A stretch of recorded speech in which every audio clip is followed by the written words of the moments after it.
Are we good to go, Sammy? Yes. Okay. Started recording. Perfect. Hello, everyone. My name is Raeesa Farooqi, and I'm the Business Development and Outreach Coordinator with the Alberta Association of Immigrant Serving Agencies. Thank you so much for joining us today for our anti-discrimination webinar. As Sammy mentioned, we'd like to let everyone know that today's webinar is being recorded and will be available to view at a later date on our YouTube channel, which can be accessed via AAISA.ca. Additionally, you will note on the bottom left of the presentation that there's an instant messaging chat icon. You're all going to be muted for the entirety of this webinar, but we will be taking questions through the instant messaging feature. So please feel free to add questions and comments throughout the presentation. However, please note that your messages will be viewable by everyone attending the webinar. So if you prefer to submit your questions anonymously, you can just email them to communications@aisa.ca. And that's all written in the conversation box, so you can get it there. So yeah, we'll be collecting these questions and be conducting a question period before the break at the halfway point, as well as at the very end of the webinar. If you have any tech issues during this session, please either message us in the chat box or email communications@aisa.ca and we can assist you. All right, so we'll go to the next slide. For those who don't know, AAISA is the provincial umbrella organization for immigrant serving agencies in Alberta, and we're excited to be offering this webinar today as part of a larger series of professional development offerings centered around anti-discrimination. This series is being offered in collaboration with ActionDignity and ARDN, who will be facilitating today's webinar. We would also like to acknowledge our funder, the Human Rights Education and Multiculturalism Fund. Next slide, please. AAISA offers Canada's only certification program for qualified settlement practitioners. For those who are interested, participation in this webinar can qualify as training hour credit towards certification.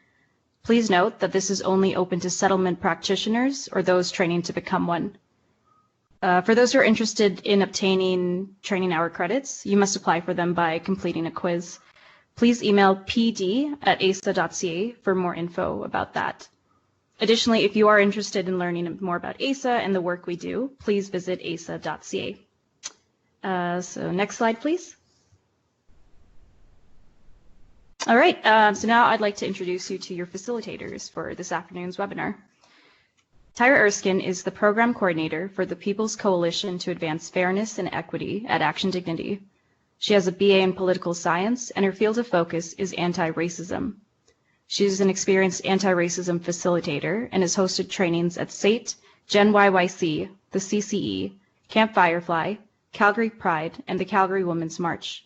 She's also a member of CommunityWise's Anti-Racist Organizational Change Project and authored their anti-racism training manual. Jayde Roche is the program manager for rural immigration with the Alberta Rural Development Network, a new initiative formed to help support newcomers in rural communities while enhancing the capacity of local community-based organizations through research and learning.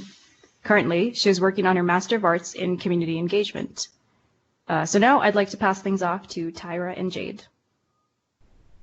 Thank you, Raeesa, for the welcome, and welcome everyone to this anti-discrimination training. Thank you all so much for joining us this afternoon. We would like to take this opportunity to introduce our organizations. So my name is Jayde, as Raeesa mentioned, and I work with the Alberta Rural Development Network. The ARDN is a nonprofit organization that uses the combined expertise of 7 Albertan post-secondary institutions to support rural development and help rural communities grow through research and learning. I would also like to take this time to acknowledge the contributions of our colleague Elnaz to this training and the larger anti-discrimination project. Elnaz is a project coordinator with the ARDN and has a passion for design and socially sustainable communities. I will now let my colleague Tyra introduce ActionDignity. Thank you, Jayde. So ActionDignity is a community-based organization that facilitates the collective voice of Calgary's ethno-cultural communities towards full civic participation. and integration through collaborative action. ActionDignity embraces and promotes the following values: respect for diversity, equity and social justice, active citizenship and democratic participation, and collaboration.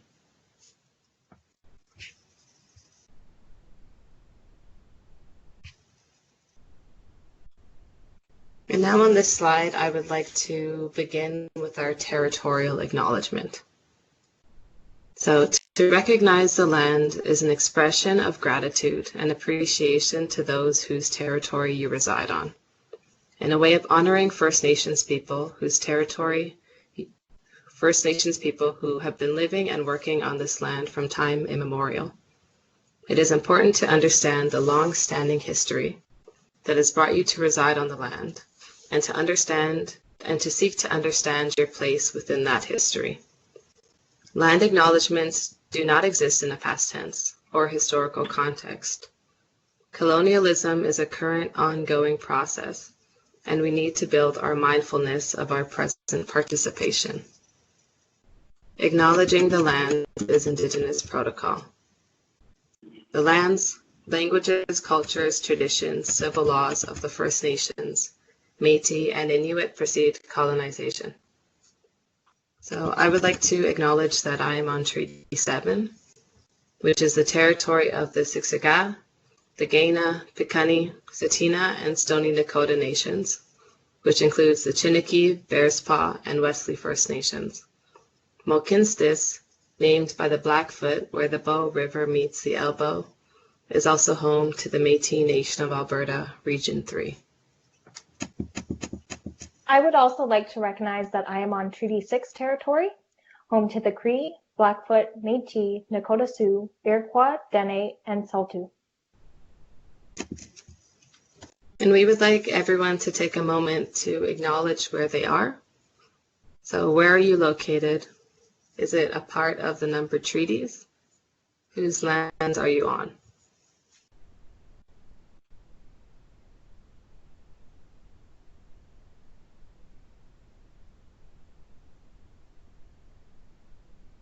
And now on the next slide, we are going to cover the objectives of this webinar.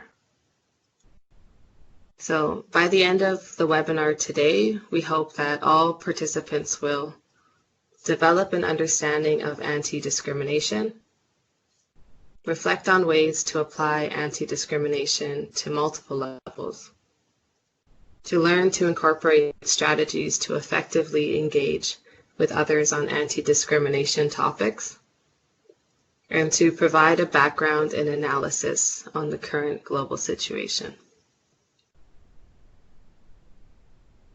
And on the next slide, we will go through the outline.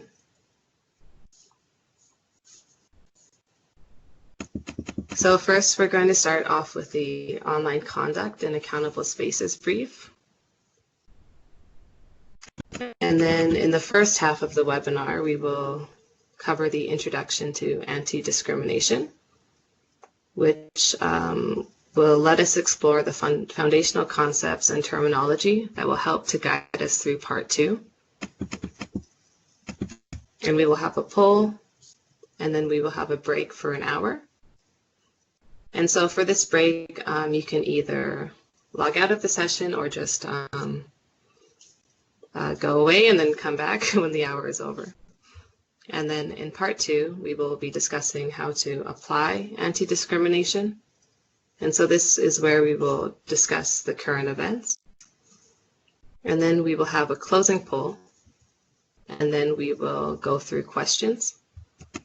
And you can ask questions at any time during this webinar, and then we will answer them either at the break, before the break in the middle, or at the end of the webinar.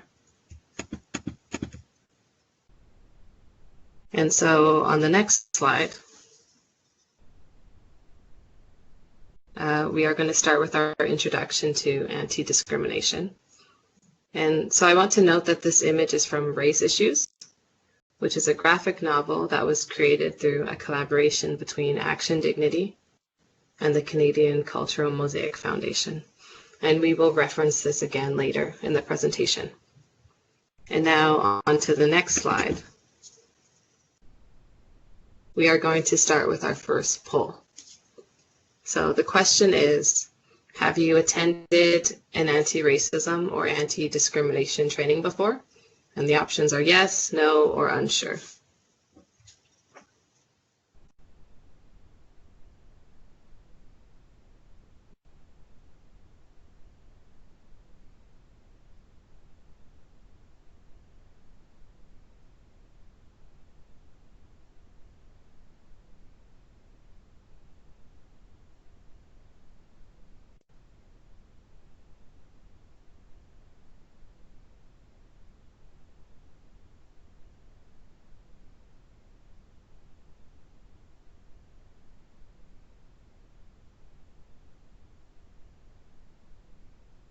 And so we have about 74 responses.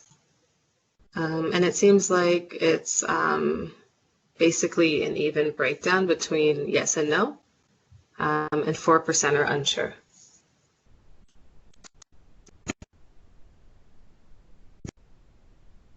And then so now we can move on to the next slide.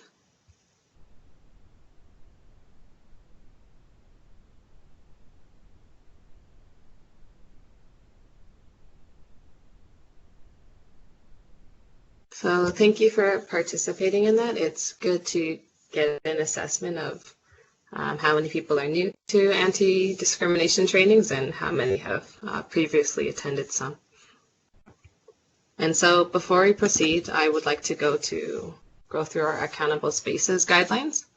And so these have been adapted for this webinar from CommunityWise. And the link to this guide can be found in the references section at the end of the presentation. And these accountable spaces guidelines are not only for today's webinar, but are also good practices when engaging in discussion on difficult topics such as racism and discrimination, and can be used as a tool to keep ourselves mindful and engaged. So first, I want to acknowledge that everyone is in their own space, and that we encourage you to do what you can in the space to make yourself comfortable. So number one is respect the space and others. Although we are gathering virtually, please acknowledge that this is an accountable space for all participants. Reflect and plan the ways that you can make this space accountable for you. And two, we also understand that individuals experience discrimination in different ways, and it is important to recognize that each viewpoint and experience is valid, even if they differ. So validate experiences rather than lecturing or giving advice, and consider that you do not need to agree with the perspective in order to understand it. 3 is examine your own privilege and be aware of potential power dynamics that you might contribute to within a space. Also be aware of assumptions you might make about other people. 4 is recognize that we are all in a place of learning. Be open to calling in harmful attitudes as well as open to critical self-reflection. When possible, be open to calling people in instead of calling them out. And number 5 is take care of yourself. Try and incorporate boundaries and preparation into your online experience.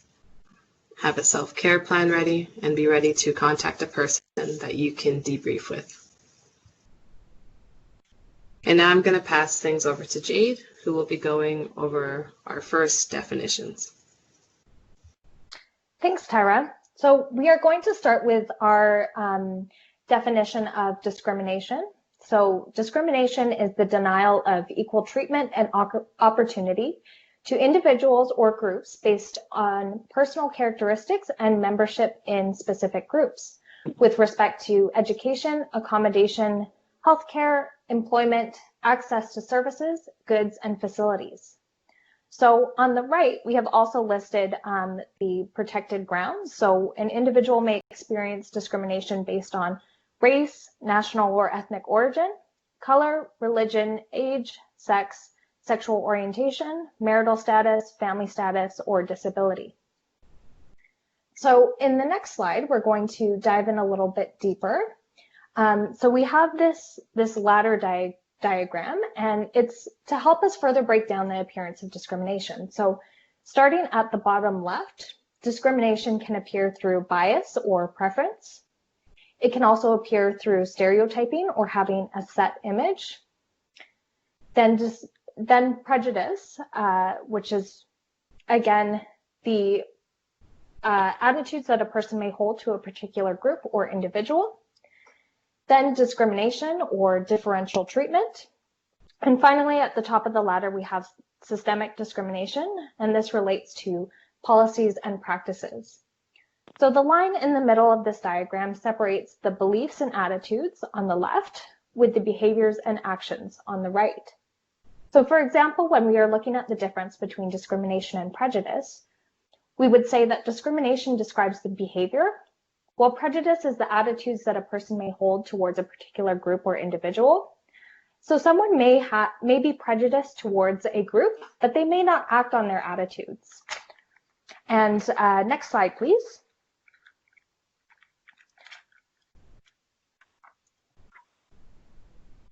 And continuing, some additional important terms to discuss are race and racialization, racism and racialization. So racism is an individual action or institutional practice backed by institutional power, which subordinates people because of their color or ethnicity. Racialization is the process through which groups come to be socially constructed as races based on characters such as race, ethnicity, language, economics, religion, culture, politics, etc. That is, they are treated outside of the norm and receiving unequal treatment based upon phenotypical features. So in the next slide, we have an additional term. So looking at what is anti-racism.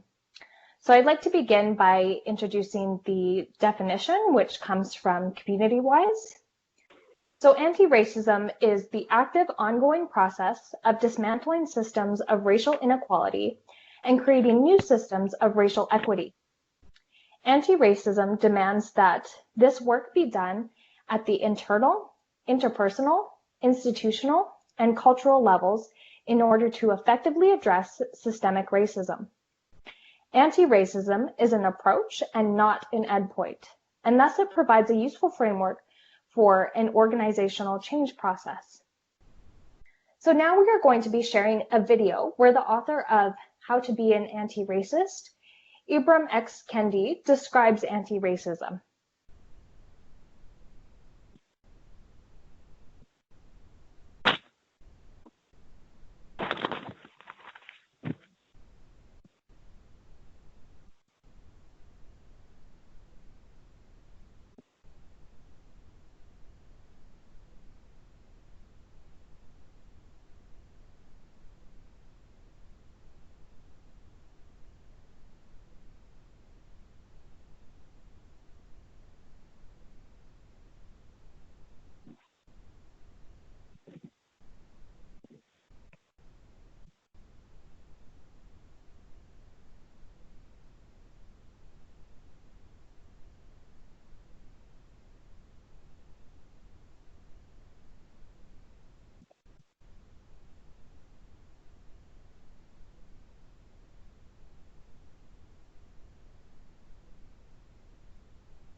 So I would also like to note, for those of you who may be experiencing a lag or not being able to hear the audio right now, we can also include this video in the handouts, so you can watch it at a later time. I think it might also be because of the number of participants we have on the platform right now.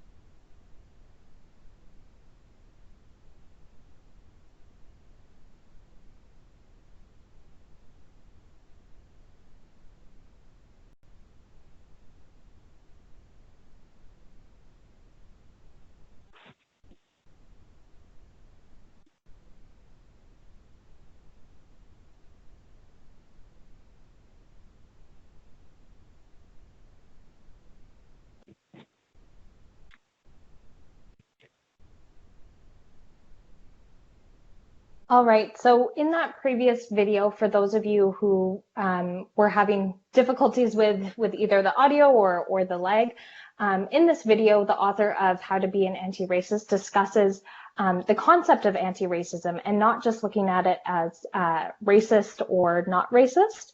And I'll also hand things over to Tyra to highlight a few key points from that video as well, since we did experience a bit of a lag there. Thank you, Jayde. Essentially, the video just talks about like how anti-racism, it actually requires for there to be action, and just participating in non-action isn't sufficient. In order for it to be anti-racist, there has to be an intentional and continuous attempt to address systems of inequity.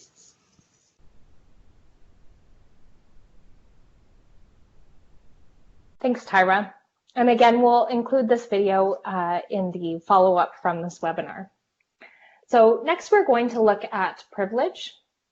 Privilege refers to gaining benefits, advantages, and rights by default at the expense of others because of one's belonging to a perceived us, normal, or natural state of the mainstream and or dominant culture.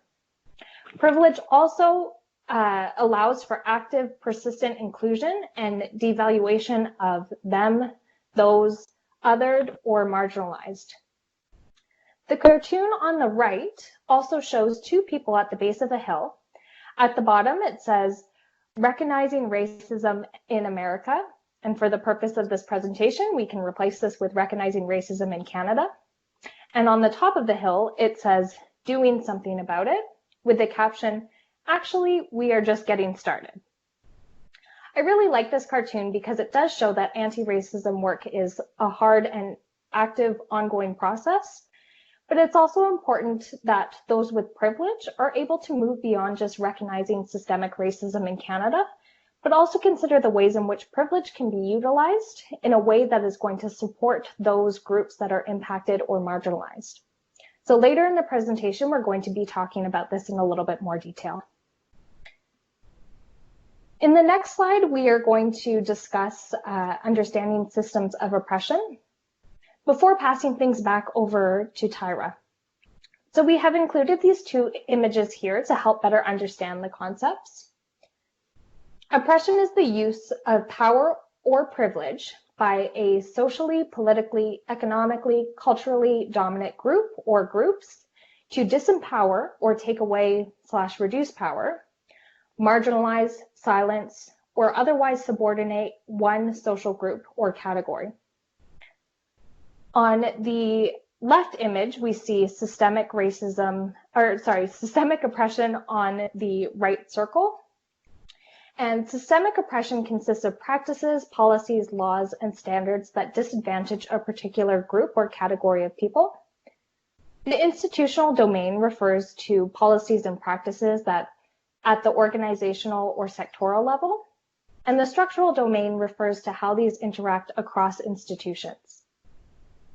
Individual oppression is demeaning and oppressive behavior towards and treatment of a particular group or category of people, expressed through individual attitudes, beliefs, and values. The interpersonal is also an important space, and we can see in the diagram on the left that it describes the interactions between people both within and across difference. Anti-oppression is the work of actively challenging and removing oppression perpetrated by power inequalities in society, both systemic oppression and individual expressions of oppression.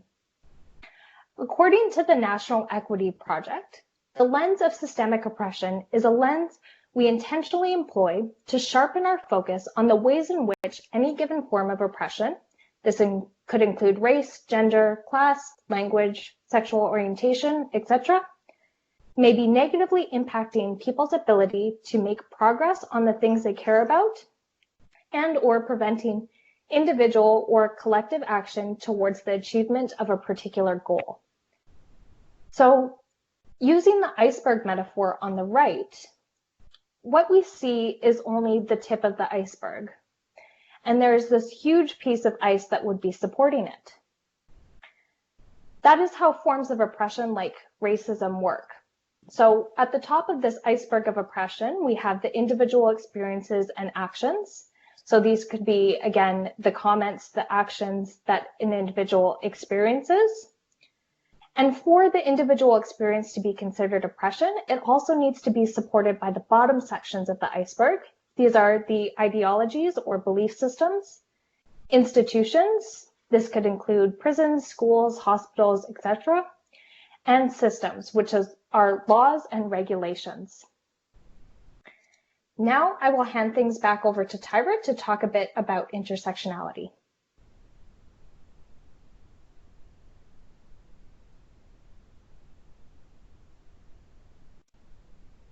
Thank you, Jayde. So now that we understand the systems of oppression, I think it's a perfect time to now talk about intersectionality.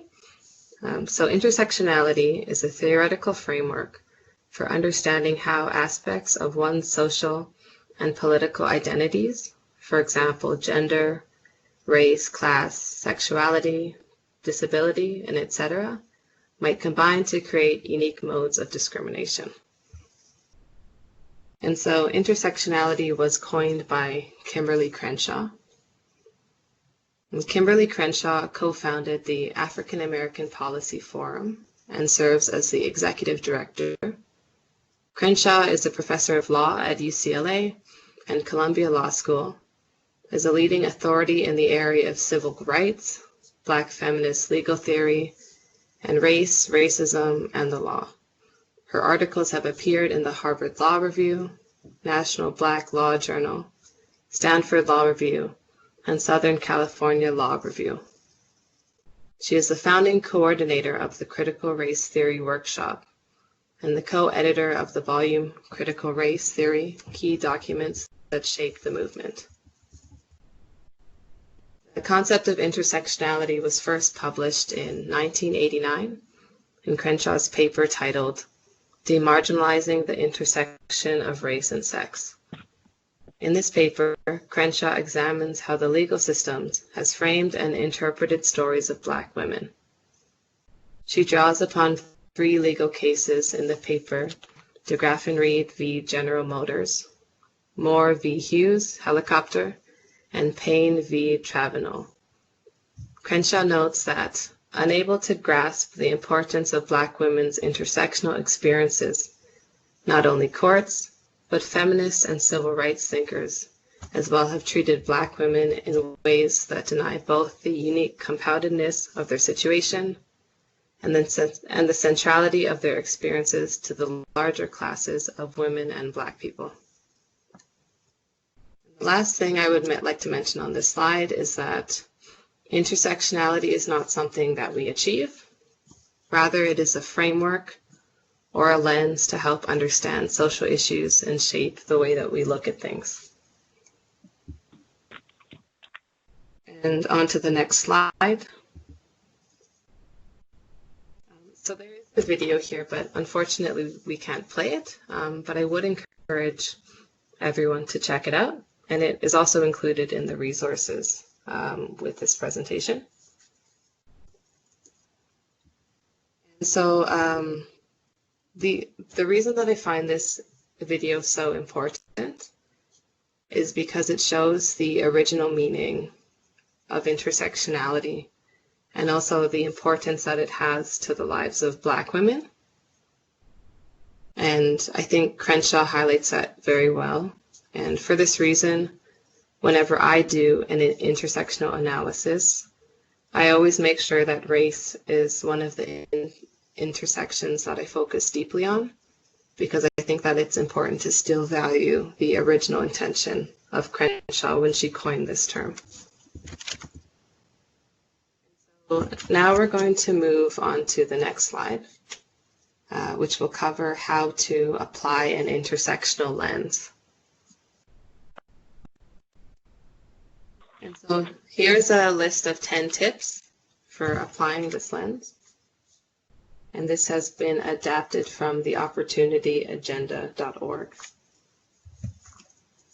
A link to this resource has also been included in the reference section, and I would suggest visiting the website to look at each point in depth. They also include helpful examples.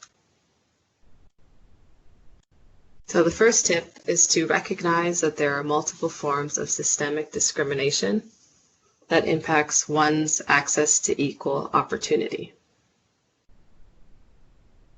Number two is understand that forms of systemic discrimination can intersect with each other and present unique challenges. Three is respect the voice of those most affected by issues. And so for this point, it's good to mention that rather than speaking that for those most affected by issues, a good strategy is to instead amplify other people's voices or messages. And I think that this point also relates to the current situation. So a lot of organizations and groups have been creating their own messages about Black Lives Matter. And some of these organizations have little to no Black staff or previous understanding of the issue.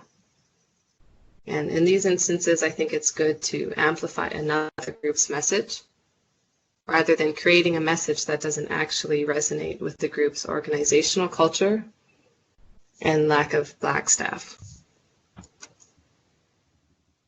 And number four is be inclusive and incorporate different perspectives when talking about issues.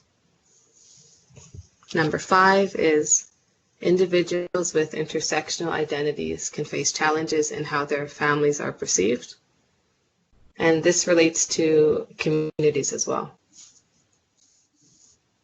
Number six is ensure that data collection does not overlook the experiences of individuals with intersectional identities. So for this personally, I often have an issue with survey data because it's difficult for me to include all of my multiracial identities. And number seven is think critically about social justice issues and assess how issues connect. Number eight is collaborate with people from different communities, issue areas, and sectors to promote transformative change. Number nine is consider how discrimination and inequality contribute to differing health outcomes. So this is a topic that we covered extensively in the COVID-19 series.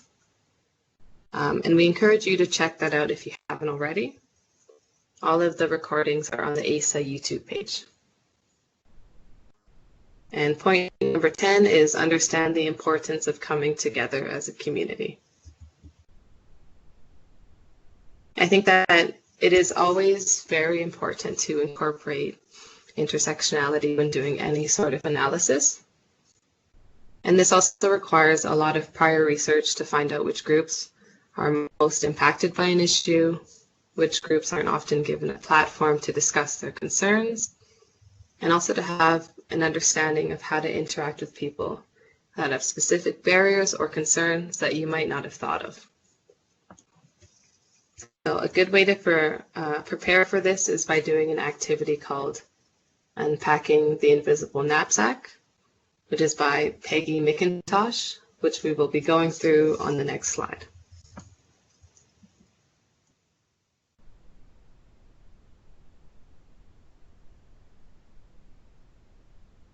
So for this activity, we're going to be going through a series of statements, and then you will reflect on whether you agree or disagree with them. And the purpose of this is to confront systems of power and privilege and identify common situations when privilege is not acknowledged to the detriment of the disadvantaged and oppressed. I personally really like this activity because it helps to notice barriers that we might not have, barriers that others have that we might not have any idea of. And with anti-racism and anti-discrimination, it is extremely important to try and make spaces and resources accessible for as many people as possible. And the way to do this is to prepare in advance. And so on the next slide, we will be going through the statements.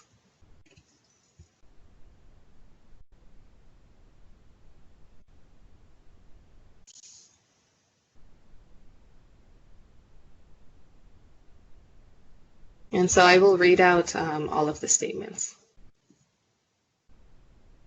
If I wish to, arrange to be in the company of people of my own race most of the time.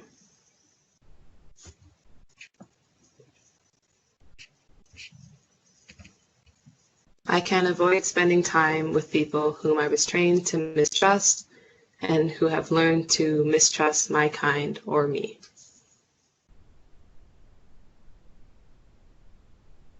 If I should need to move, I can be pretty sure of renting or purchasing housing in an area which I can afford and in which I would want to live.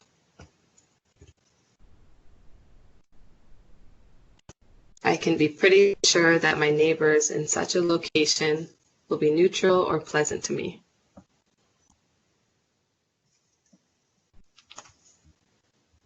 I can go shopping alone most of the time, pretty well assured that I will not be followed or harassed.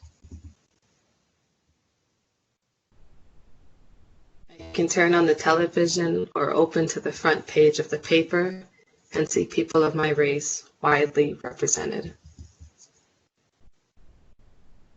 When I am told about our nation's heritage or about civilization, I am shown that people of my color made it what it is. I can be sure that my children will be given curricular materials that testify to the existence of my race.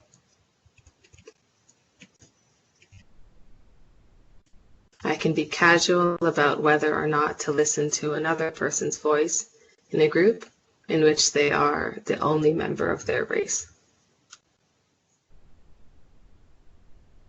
I can go into a music shop and count on finding the music of my race represented, into a supermarket and find the staple foods which fit with my cultural traditions, into a hairdresser's shop and find someone who can cut my hair. Whether I use checks, credit cards, or cash, I can count on my skin color not to work against the appearance of financial reliability. I can hold hands with my partner in public without fearing homophobic comments. I can sit in any seat on public transit. I can use male or female public restrooms without drawing attention to myself.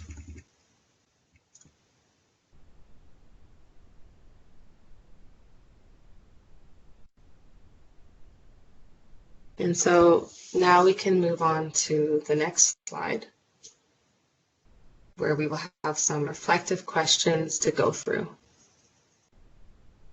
So take a moment to consider the following two questions. So first is, what is privilege and how does it apply to this activity? And number two, were you surprised by any of the privileges you found in your invisible knapsack?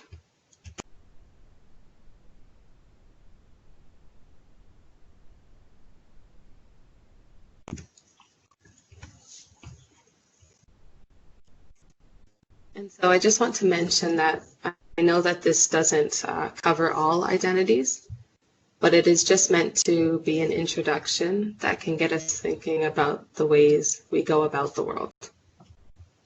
So, for example, a privilege that I experience is that I never have to worry about which public washroom I can use, both because I'm able-bodied and also because I'm cisgender.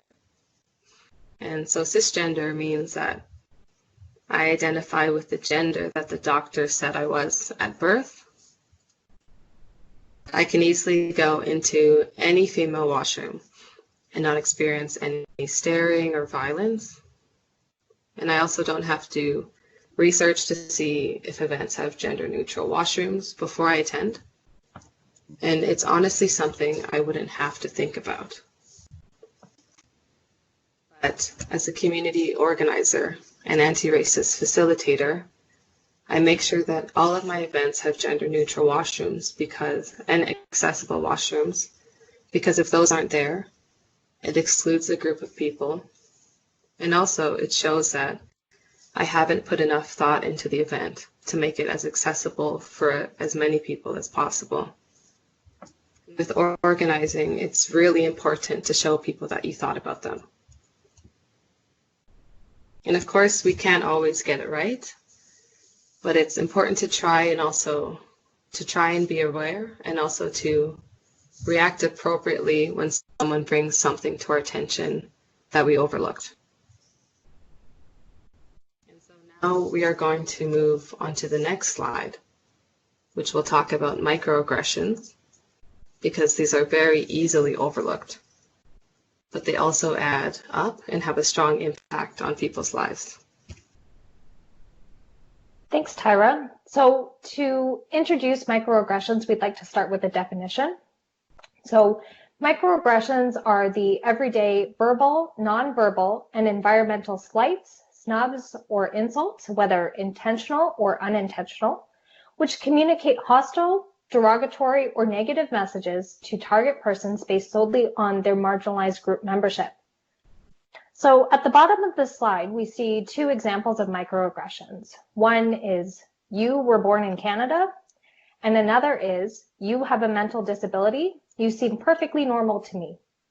So an example of a microaggression that I experience often is being asked where I'm really from when I tell people I was born in Canada, or people simply asking, what are you?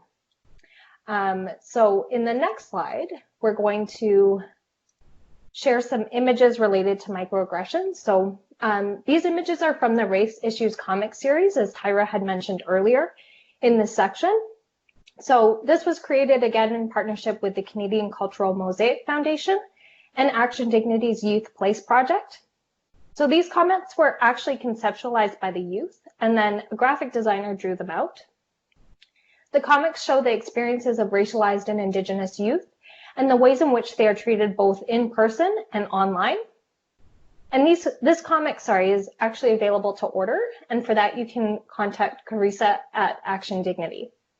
And so these two images that we have shared, the one on the left saying, please fix your hair, this is a workplace, and on the right it says, that's too hard to pronounce, I'll just call you Jill, from a teacher. So these describe some of the microaggressions that youth experienced that took place in this Youth Place project. And the Race Issues comic series is also a great resource to raise awareness about this issue. So in the next slide, we have shared a quote from a Harvard Medical School professor, Alvin Toussaint, who describes microaggressions as death by 1,000 nicks. So we would like to pose the question to the audience, why might he describe microaggressions in this way? So you can reflect silently on what you think that reason may be. And in the meantime, I'm going to speak to an article that was in The Atlantic titled Microaggressions Matter. And so in this article, the author Simba Runyawa writes that this is because microaggressions point out cultural difference in ways that put the recipient's nonconformity into sharp relief, often causing anxiety and crises of belonging on the part of minorities. Those who disagree with paying attention to microaggressions often argue that they are much ado about nothing. Why can't these minor slights be ignored, easily forgiven, or graciously laughed into disappearance? Viewed within the context of seemingly larger problems, the entire notion of microaggressions can seem trivial. Implicit bias have serious material consequences beyond hurt feelings, from discriminatory hiring to racial inequalities in policing, at the border, or in the criminal justice system. And so in other words, microaggressions matter because they seem to be both symptoms and causes of larger structural problems. And to downplay microaggressions also underestimates the powerful effect of sanctioning them instead. And so when we move to the next slide, we're going to see a few different examples of microaggressions. And again, these are specifically with respect to race and ethnicity. And so this table shows you the theme, the microaggression, and the message that it conveys. So again, if we look at the example that I had shared earlier about asking where are you from, the theme is that that individual is an alien in their own land.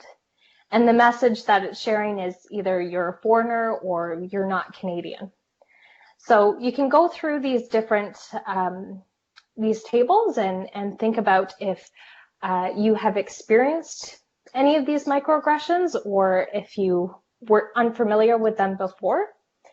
And we'll also be sharing this in the handouts afterwards if you would like to read through the examples more deeply. In the next slide, we are going to be moving on to discuss hate incidents. So this is really important in the work of anti-discrimination and anti-racism. And we've shared this definition from Stop Hate Alberta.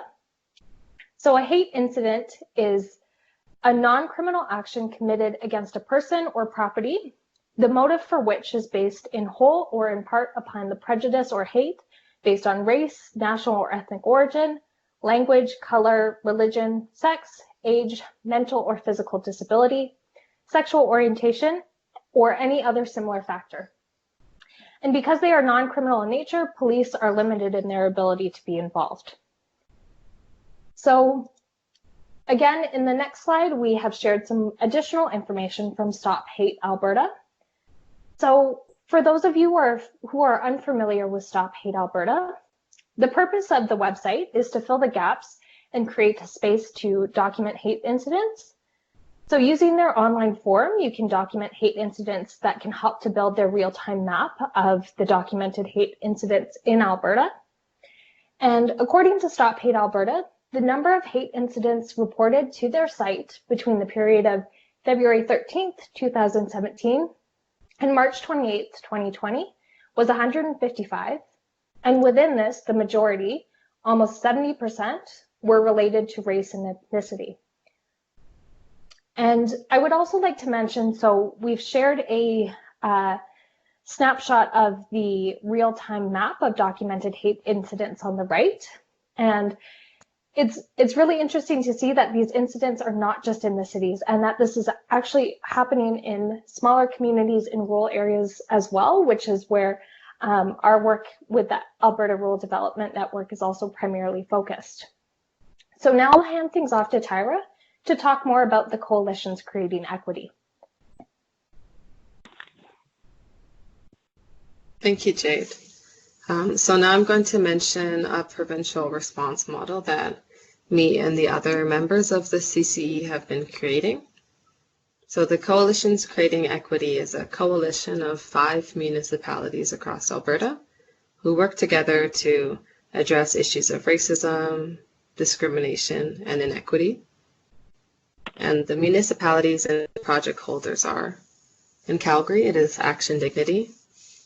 In Lethbridge, it is 5th on 5th Youth Services. In Edmonton, it is Reach Edmonton.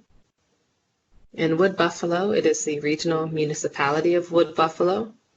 And in Red Deer, it is the City of Red Deer Welcoming and Inclusion Committee. And this project is funded by the Alberta Human Rights Education and Multiculturalism Fund. And one of the outcomes of this project is the creation of an Alberta-wide process for responding to hate incidents.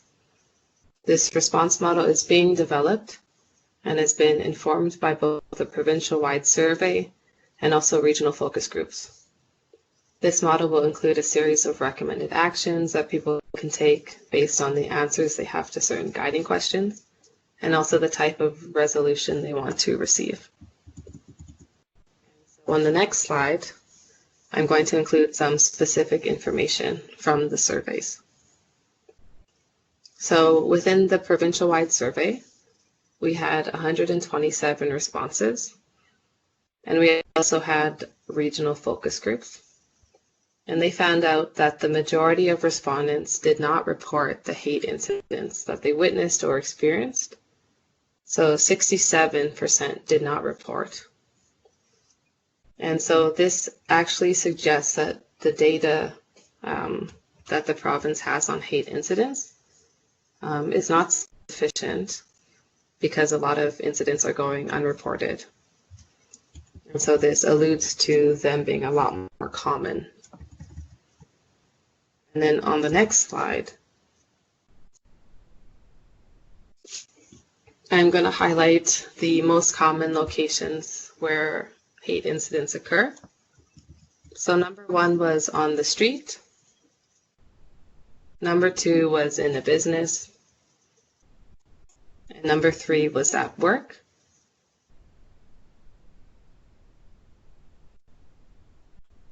And this is all just very simple data from the report.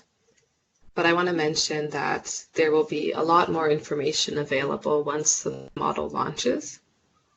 So it is in the final stages of completion, and we will be having an online launch event in the next month. And more information on this will be found on the Coalition's Creating Equity website and also the Facebook page once this information is available.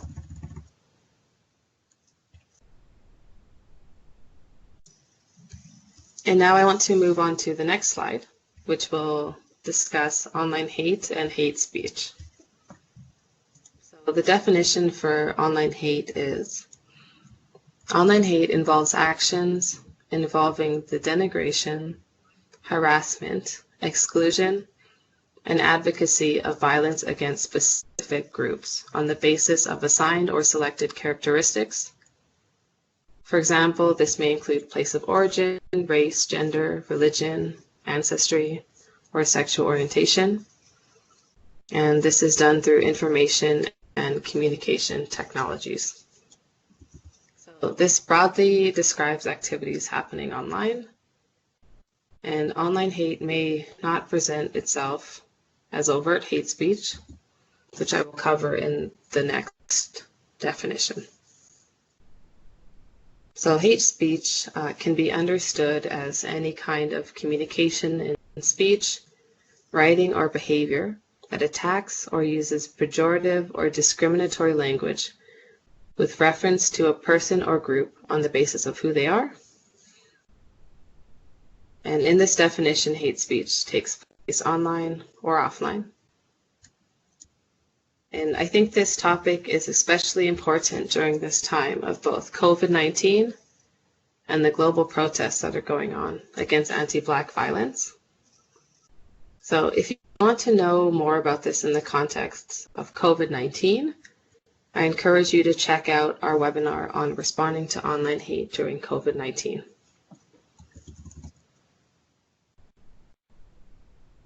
And on the next slide,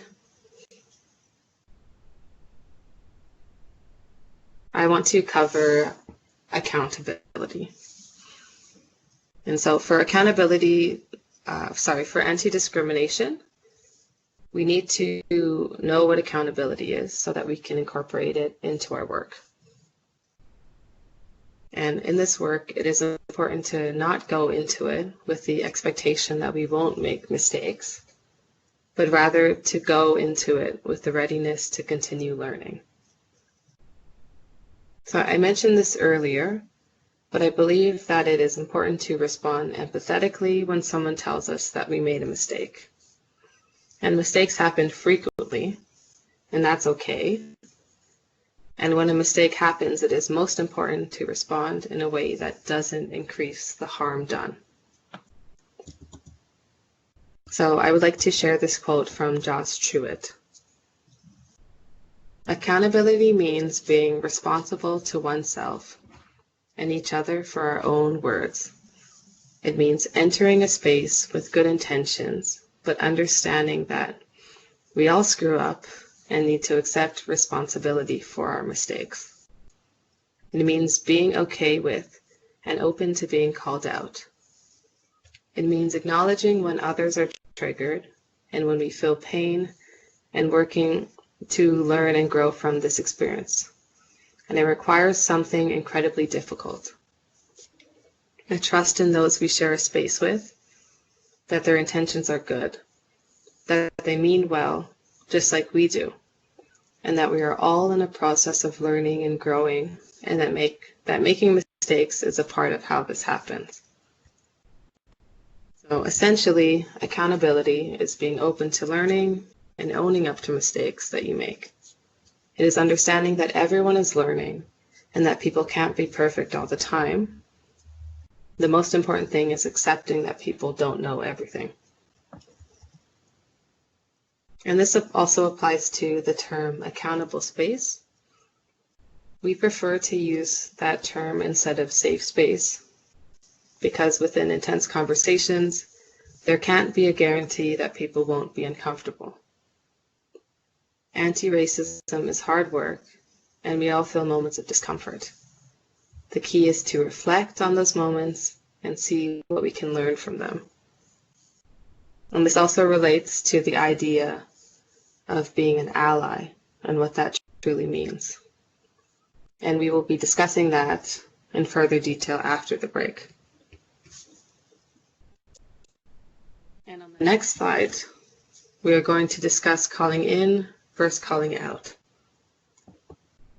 So calling in is to gently and empathetically encourage someone to engage in learning and self-reflection on problematic behavior they exhibited. Calling in is especially useful in situations where you will have a continued relationship with the person. It also has the potential to reduce intense backlash and intolerant radicalization. So an example of calling in would be, can you clarify what you meant when you said blank? Or, it sounded like you said blank. Are you sure that's what you meant? Or, I wanted to go back to something that you said before. I'm just wondering where you got that information from. And calling out is to abruptly put a stop to someone's behavior and directly challenge them. Calling out is useful when calling in hasn't worked or when someone is a threat to a space. Calling out has the potential to let someone know that their behavior is unacceptable, but also poses a risk to exacerbate a situation. So an example of calling out is, that statement is completely inappropriate, or I'm going to have to stop you right there because that statement is racist, xenophobic, etc. And calling in and out usually work together. Usually calling in has happened a couple times in private prior to a public call-out. And sometimes a public call-out is effective because it places more pressure on the person to have to respond to what happened. And some people may find that calling in is easier with having a personal relationship with someone and also having some sort of equal power level, because then they are forced to take your points more seriously. I think that both of these are very important. And I also think that since most work has shifted online, we have seen a lot more examples of calling in and calling out lately. And on the next slide, I'm going to cover some actions to take when being called in or out. So first off, realizing you made a mistake is hard, and it is difficult not to initially take it personally, but it is very important to make sure that our reaction to being called in or out doesn't actually make the situation worse. And this does get easier over time, but for the first couple of times it can be hard. But it is important to build capacity for dealing with this discomfort and to find the ways to take that and redirect it into more accountable work. So here are some actions to take when being called in or out. First is to apologize. So this is only if it's appropriate. because sometimes a formal apology isn't necessary. I often find that changed behavior is the best way to apologize. Number 2 is to invite them to explain.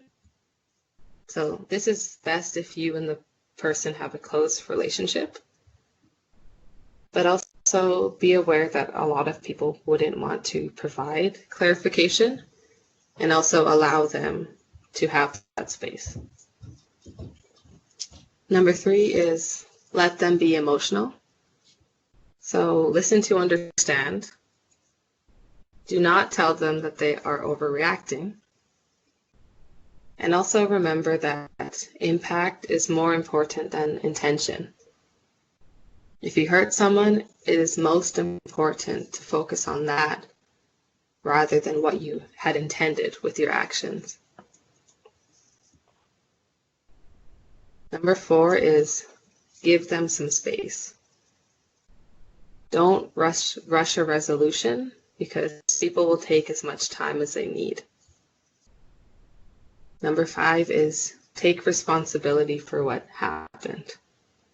Own up to your role in the situation. Number 6 is do some research. If they can't provide clarification for you, it's nice to go online and see if you can get some answers from someone else, and then change and adjust behavior and try not to make the same mistake again. And just to note, when being called in or out, it's important to center the person that was impacted. And that is how we can work on building communities and connections in a way that works for everyone involved.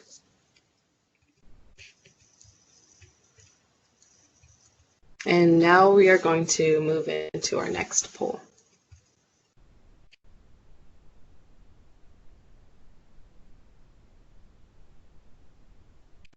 So question number 1 is, did you attend any webinars in the Anti-discrimination and COVID-19 series?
So it looks like the majority of respondents didn't know about these webinars.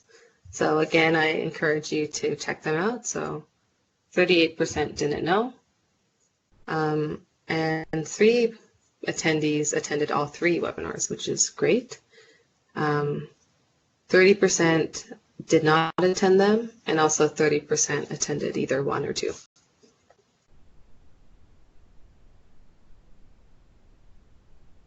And so now we will move into the next question, which is, do you think that you apply anti-discrimination to your daily life?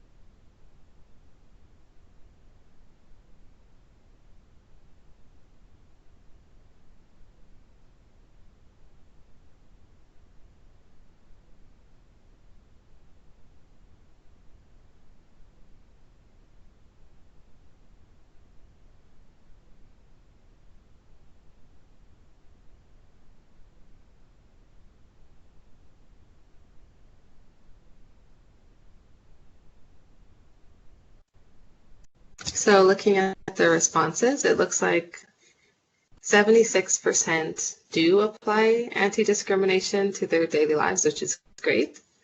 8% said no, and 16% said unsure. So we also will be covering this in the second part of this webinar. So I'm excited to help give some strategies on how to apply anti-discrimination.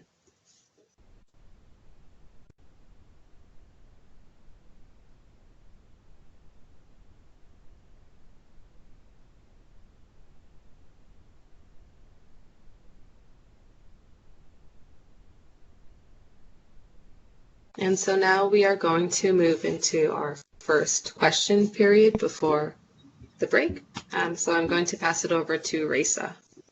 Great. Thank you, Tyra. So yeah, thank you everyone who submitted questions throughout the first half of this webinar. So we'll just start. The first question was, putting COVID aside, can you suggest some effective tools or methods for addressing online hate, as it seems to have become more and more prevalent?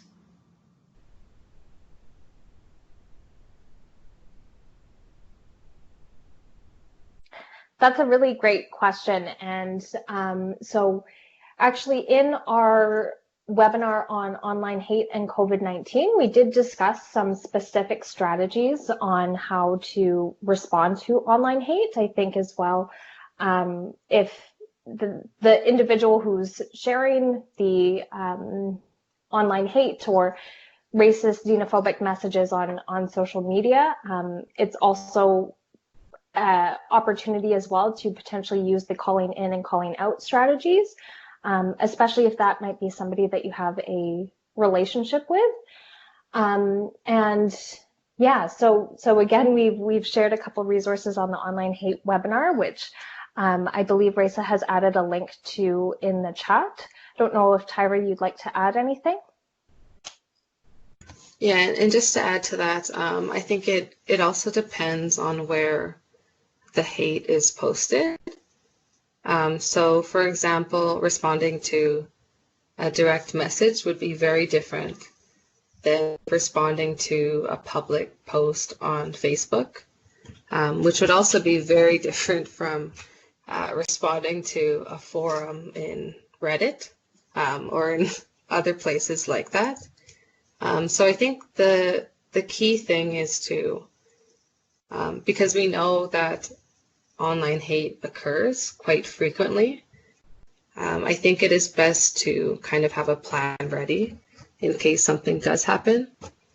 And that's also not to say that you need to engage every time, but I think just being prepared for the likelihood that one, more people are online, and also that because of that, there is going to be more online hate.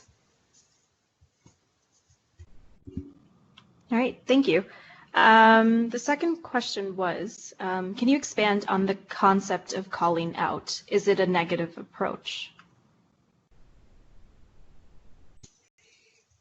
That's an interesting question. So I wouldn't say that calling out is automatically negative. I do think that it has its use.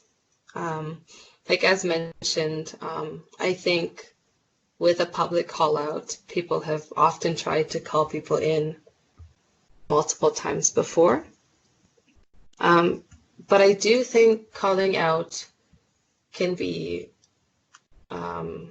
negative in certain issues of community building, because if you want like a group to continue to learn and engage with each other, it's better to call in. So this would be in coalitions, for example, but also I do believe that calling out is beneficial if it's unlikely that the person will change their behavior. So I think it really does depend on the situations. And I don't know if I missed anything, Jayde. No, I think you answered it really well. All right. So we had a question come in regarding the 15 reflection statements you shared earlier. So the second point stated, I can avoid spending time with people whom I was trained to mistrust and who have learned to mistrust my kind or me. So the person was asking, can you explain more about the meaning of this specific statement?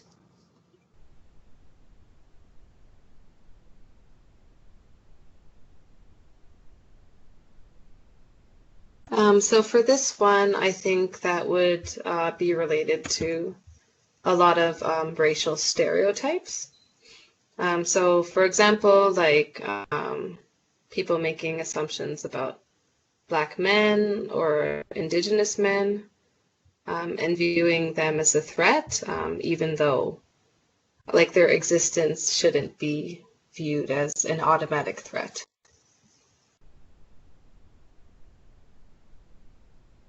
All right. Anything to add, Jayde? No.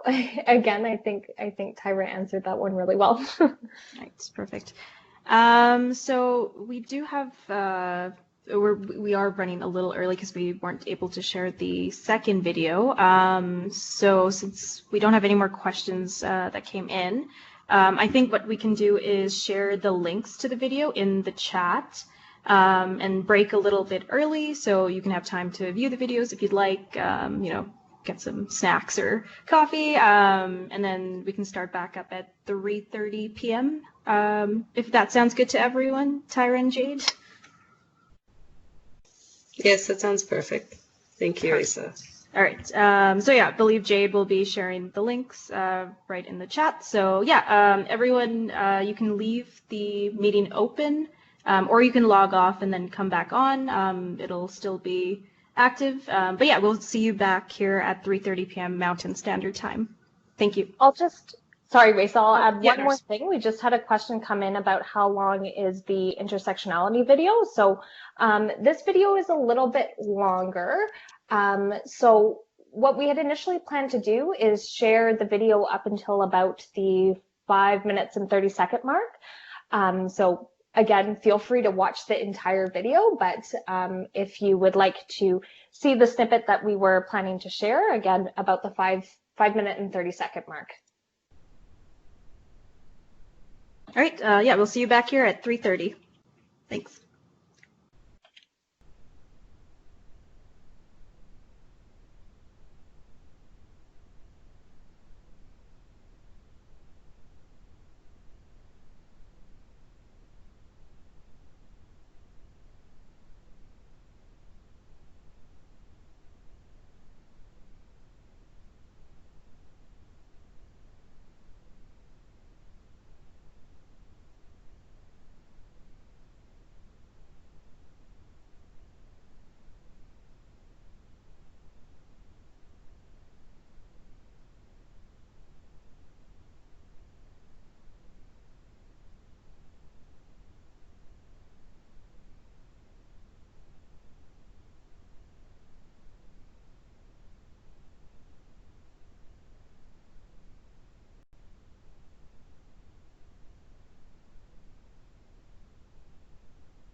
All right, hello everyone. Welcome back. We hope you had a good break. So now I'm going to hand things right off to Tyra and Jayde to lead us into the second half of today's webinar. Welcome back, everyone. And again, we hope you had a great break and were able to view some of the videos that we had shared in the chat. So when we move to the next slide, we're just going to provide just a very short recap of part one. So during part one, we had discussed some of the essential terms that are needed for part two as we move into the analysis section.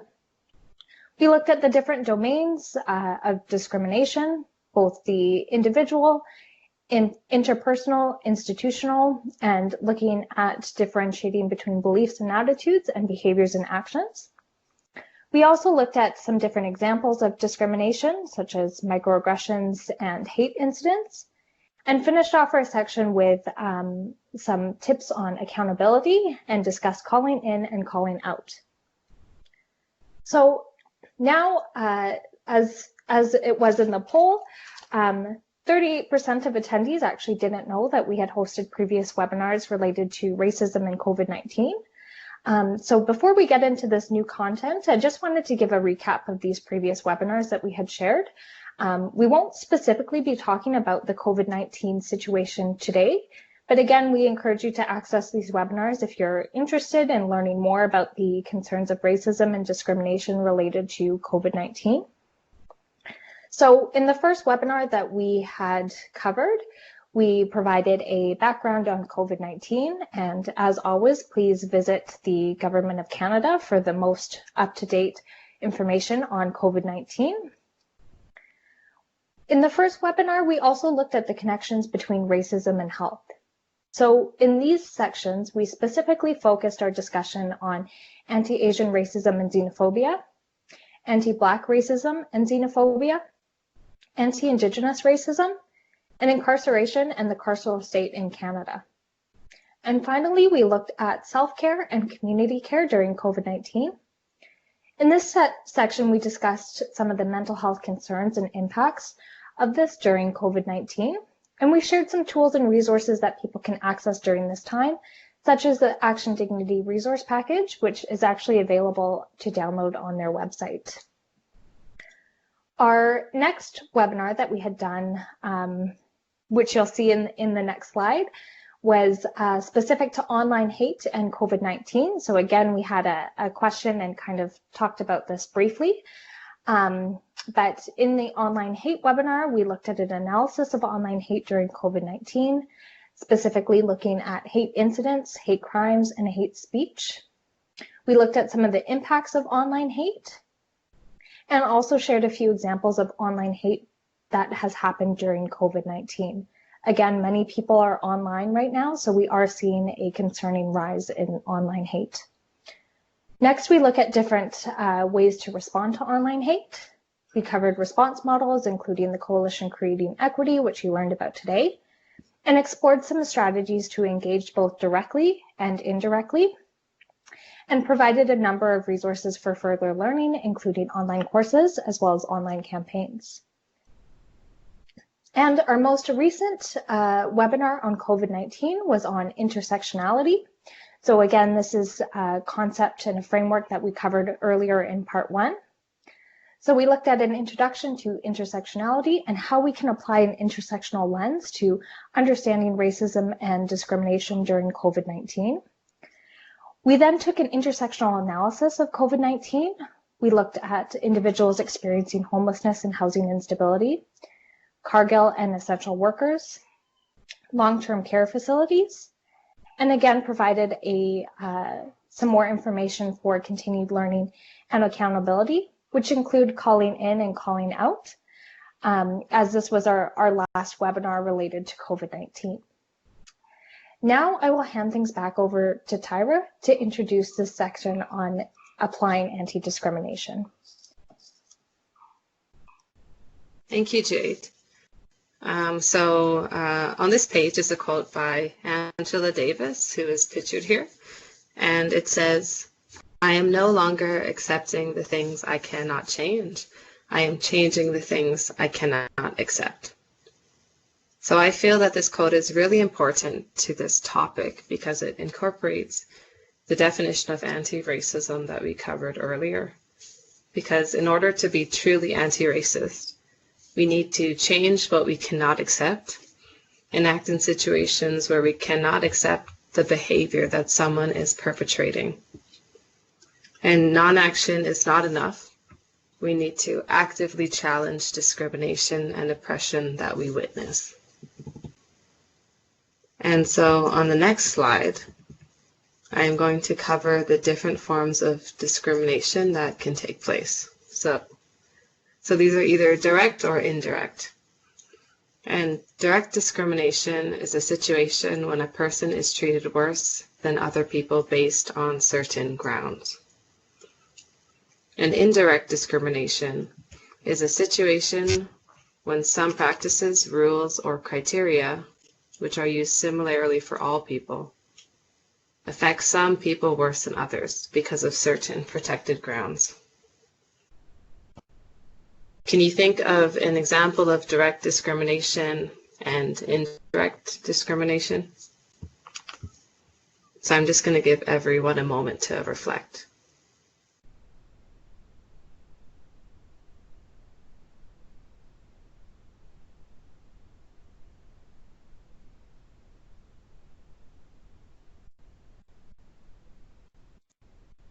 And so on the next slide, we have two examples. So the first one is an employer refuses to consider a pregnant woman candidate or one who has just had a child for a promotion.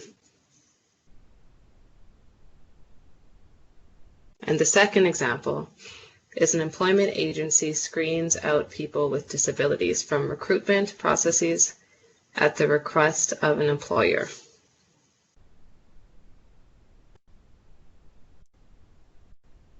Of these two examples, which one would be considered direct discrimination and which would be considered indirect?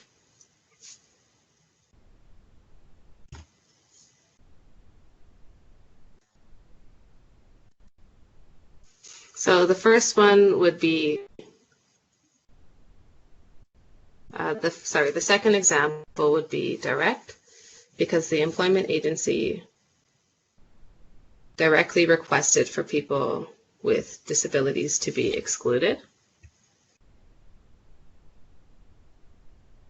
And then the first example would be indirect, because though it is not explicitly stated, the suitability of the women are called into question because they have children or will have children. And the barrier is only directed at women and would not include men who have children at the company. And so on the next slide, we are going to move into some ways to respond to discrimination at different levels. So we'll start with the individual level. And so here are some actions that people can take.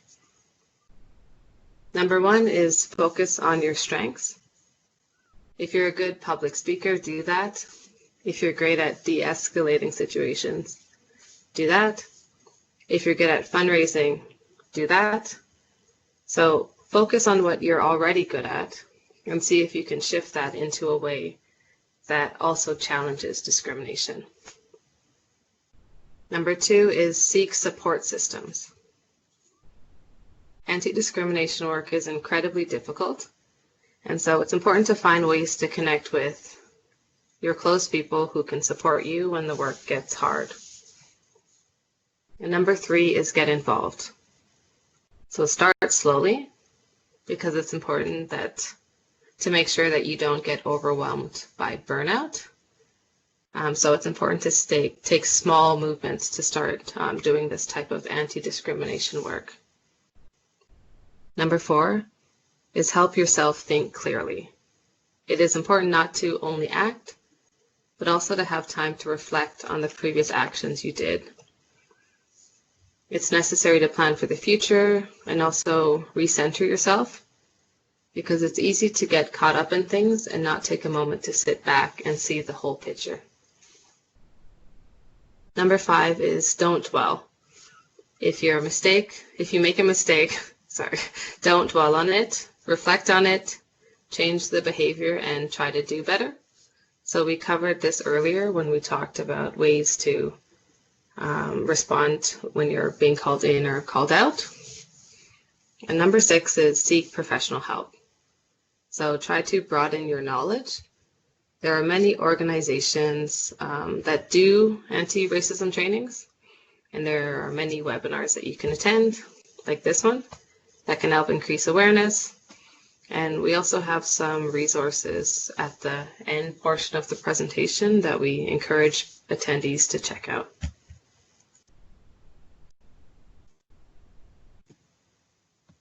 And now I'm going to move on to ways that organizations can respond to discrimination. So these tips come from the Ontario Human Rights Council. And these tips are specific to eliminating discrimination against people with mental health disabilities or addictions in their organization specifically. But I think it is good for discrimination response in general. So first is a barrier prevention, review, and removal plan. This is important because some barriers are more obvious than others, and organizations need to be ready to respond to barriers that may become more obvious over time.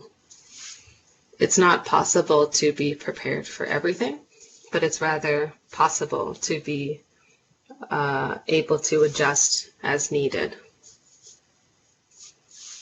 Number 2 is anti-harassment and anti-discrimination policies. It's important to make sure that discrimination and harassment of any type is not acceptable. This can be anything from racist jokes at work or to calling somebody slurs. Number 3 is an education and training program. So this can help with keeping up with new information and also encouraging continued learning amongst employees. Number 4 is an internal complaints procedure. And this is an opportunity for someone to make a complaint if a situation does occur, and for the complaint to be treated seriously and to lead to some sort of resolution. So this could be further training, it could be a warning to the person perpetuating the harm, or it can be the supervisor mediating a conversation between the individuals.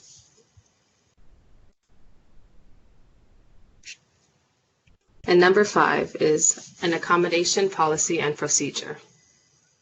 So this would support the organization in helping to accommodate barriers that hiring policies haven't noticed or been aware of.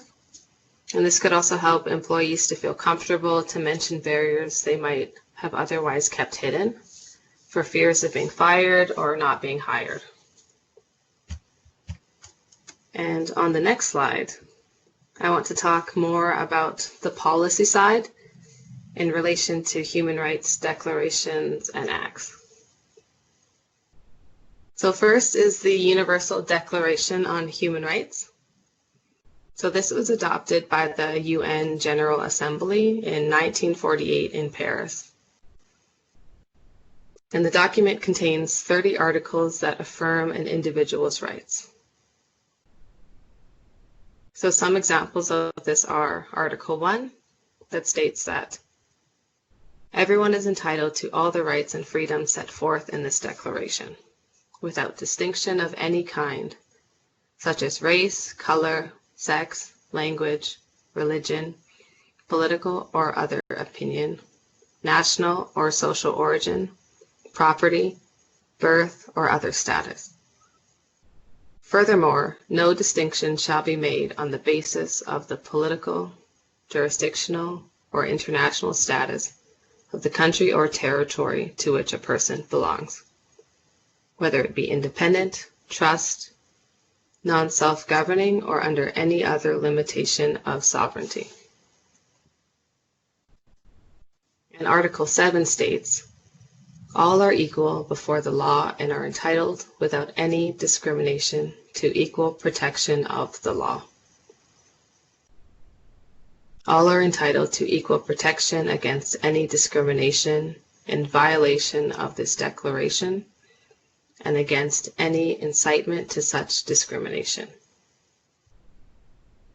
And Article 23, which states, everyone, without any discrimination, has the right to equal pay for equal work. So this document is not legally binding, but it does have a good framework that countries can choose to follow in their own lives, in their own laws. And so on the next slide, I'm going to cover human rights in Canada. So the Canadian Human Rights Act from 1977 protects individuals against harassment or discrimination when based on one or more grounds of discrimination, such as race, age, and sexual orientation. The Canadian Charter of Rights and Freedoms from 1982 protects every Canadian's right to be treated equally under the law. And we also have the Canadian Human Rights Commission, which takes the Canadian Human Rights Act a step further and empowers the Commission to investigate and try to settle complaints of discrimination in employment and in the provision of services within federal jurisdiction. And on the next slide, I'm going to cover the Alberta Human Rights Act.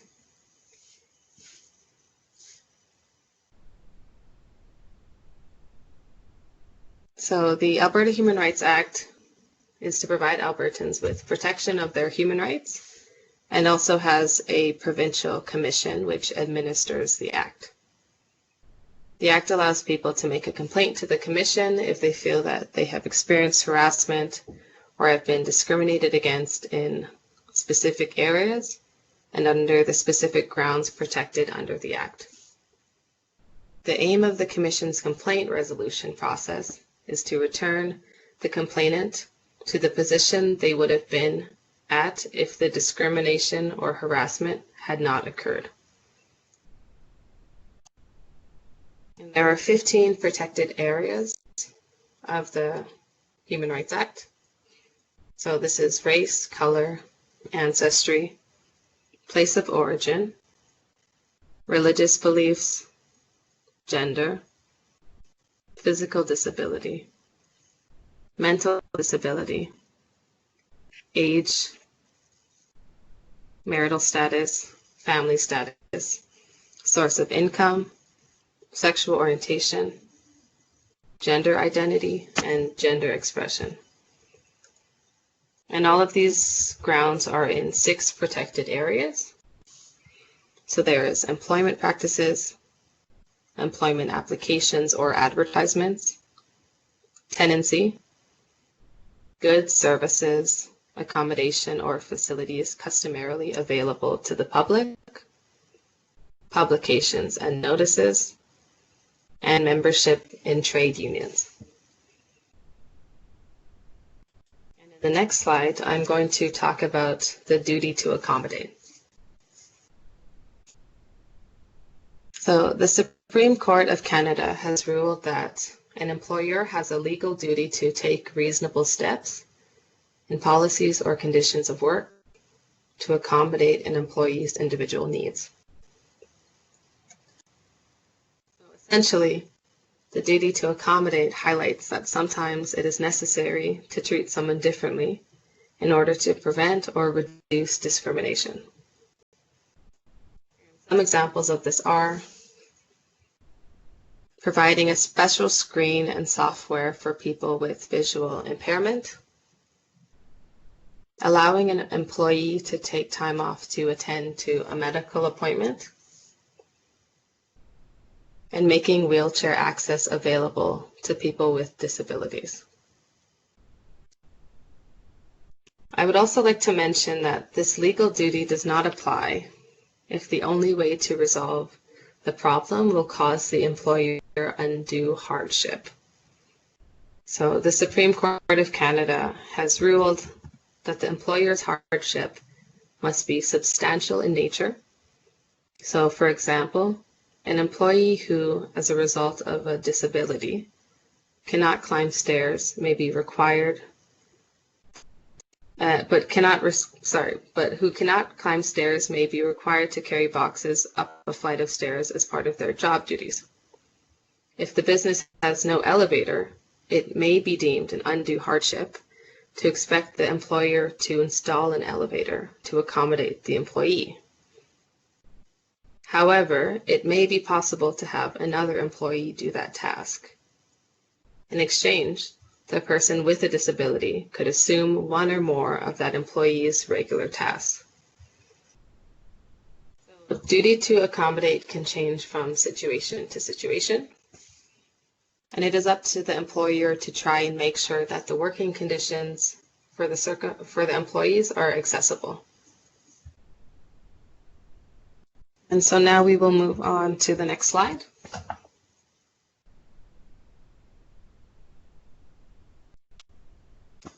And now that we've covered information around human rights, hate, and information on responding to discrimination, we will move into the next section that will discuss the current global situation that is occurring. So we are going to talk about Black Lives Matter, police brutality, and ways that we can act during this extremely difficult time.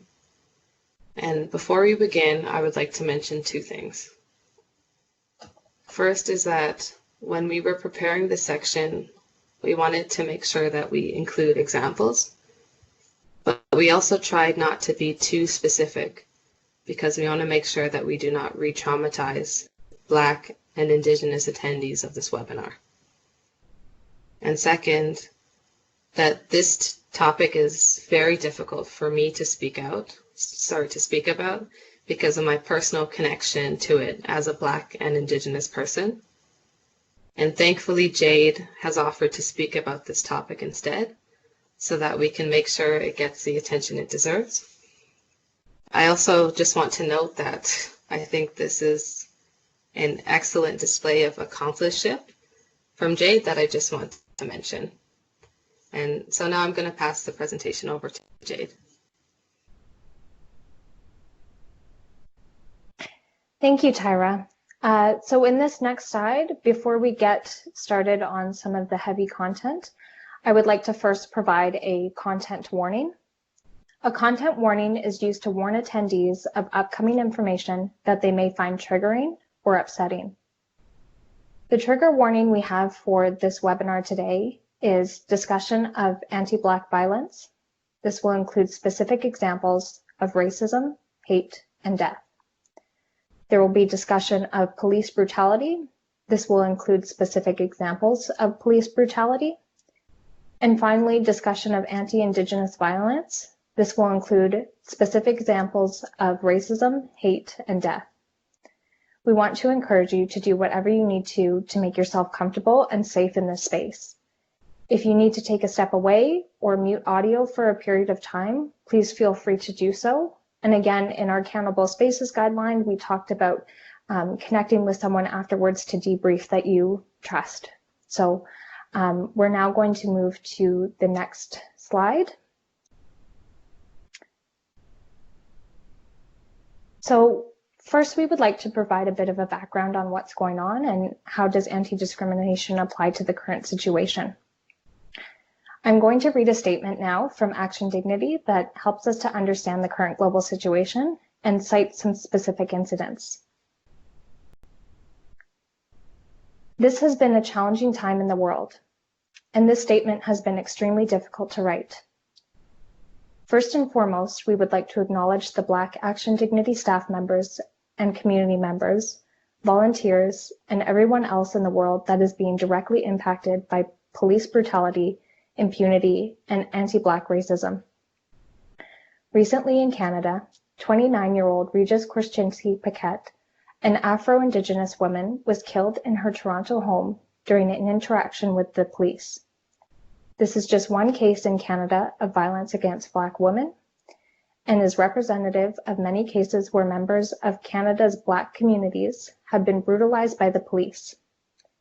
We know that in Toronto, Black people are 20 times more likely to be shot dead by the police than white people. Police brutality and racial profiling against people of color is prevalent in Canada, and at times like this, it is important to ensure that this violence does not continue. To be clear, Black lives matter. We acknowledge Pierre Corleone, George Floyd, Breonna Taylor, and Tony McDade, and those who have been targeted by police violence. Violence against Black people is global, and it is during these times that solidarity is needed to ensure that Black lives matter. This global solidarity is especially needed in the context of the COVID-19 pandemic. where existing health data has highlighted the alarming death rate for Black people in multiple countries, including the United States and the United Kingdom, which has been significantly higher than that of white Americans and white Brits. Although there is no race-based data being collected on the impact of COVID-19 in Canada, ActionDignity support work at the JBS plant in Brooks, Alberta, has highlighted how racialized workers, including Black immigrants, migrants, and refugees, are overly impacted by the outbreak. It is also timely to make this post during Pride Month. Both Black Lives Matter and the Stonewall protests were created as a response to police violence and brutality. For this Pride Month, we encourage you to show up for Black people, to protect Black lives. We encourage you to act against social, political, and economic systems that continue to perpetrate anti-Black racism and violence without consequence. Sadly, our communities have shared and experienced racism, and specifically anti-Black racism, time and time again. This situation of police brutality in the United States and Canada is not new. Racism is not new. Overrepresentation of incarcerated Black and Indigenous people is not new. However, we must continue to honor the lives of the people we have lost and ensure that our collective experiences of injustice do not continue. Finally, we would like to take a moment to acknowledge our youth members who have truly showcased their leadership and desire for social justice within the Black Lives Matter movement. They work tirelessly and genuinely in the hopes of building a better society. We sincerely thank these youth and the incredible young leaders for having the courage to speak up and show us what it means to engage in allyship. Now we are going to move on to the next slide, where I'm going to provide some more detail on what is happening in Canada right now. So I would first like to begin with a discussion on the data on the left side of this slide. So in a report titled A Collective Impact, it analyzed 2 periods of data from the Special Investigations Unit in Toronto between 2000 and 2006 and 2013 and 2017. A recent article reads that despite the fact that Black people make up 8.8% of Toronto's population, the Ontario Human Rights Commission found that they were grossly overrepresented in SIU investigations. So in this data chart, we see that of the 244 cases analyzed from 2013 to 2017, Black people made up 30% of police use of force case, 60% of police use of force cases resulting in civilian death, and 70% of police shootings resulting in civilian death. I'm now going to discuss the specific incident that had just happened in Toronto.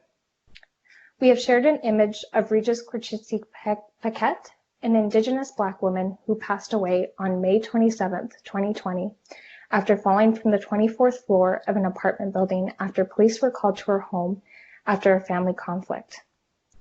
Korchinski-Paquette suffered from epileptic seizures, and according to a recent news article, her mother had hoped that the police could take her to get help. She was the only person in the home with police, and her family was not allowed into the apartment. We would also like to take this time to discuss the potential leak of data from the police in this particular case.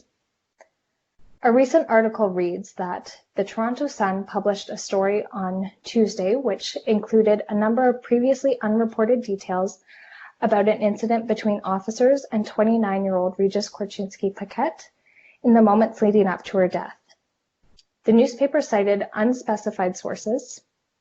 The family's lawyer noted that if the investigation is taking place and information is being leaked, it is not a clear, fair, and transparent investigation. The only people that were reported to be in the apartment at the time were the police officers and Korchinski-Paquette. The family's lawyer further notes that what this leak has done now is start to create a narrative. The fact that this narrative is attempted to be shifted is very problematic.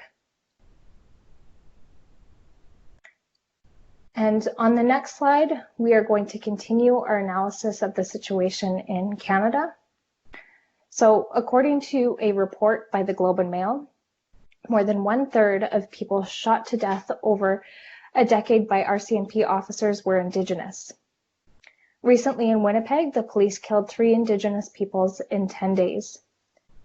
The first death was of 16-year-old Isha Hudson on April 8th, 2020.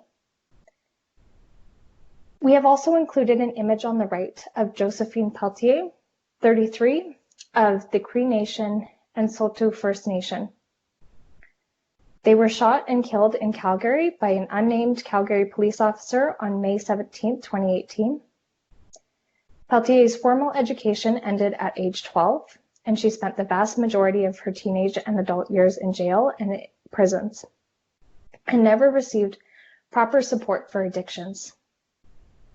Police confronted Pelletier and her teenage son inside a basement apartment, shot the boy with rubber bullets, and then shot and killed Pelletier with live ammunition. Chantal Moore, an Indigenous woman, was shot and killed by police in New Brunswick on June 4th, 2020, while police were conducting a wellness check. We would also like to note that it is really hard to make this presentation because there are new cases happening every day. I would also like to encourage you to think back to the information on the slides we covered on intersectionality, as all the victims we have discussed were women. We would also like to ask you to reflect on which of the victims you knew and which you did not.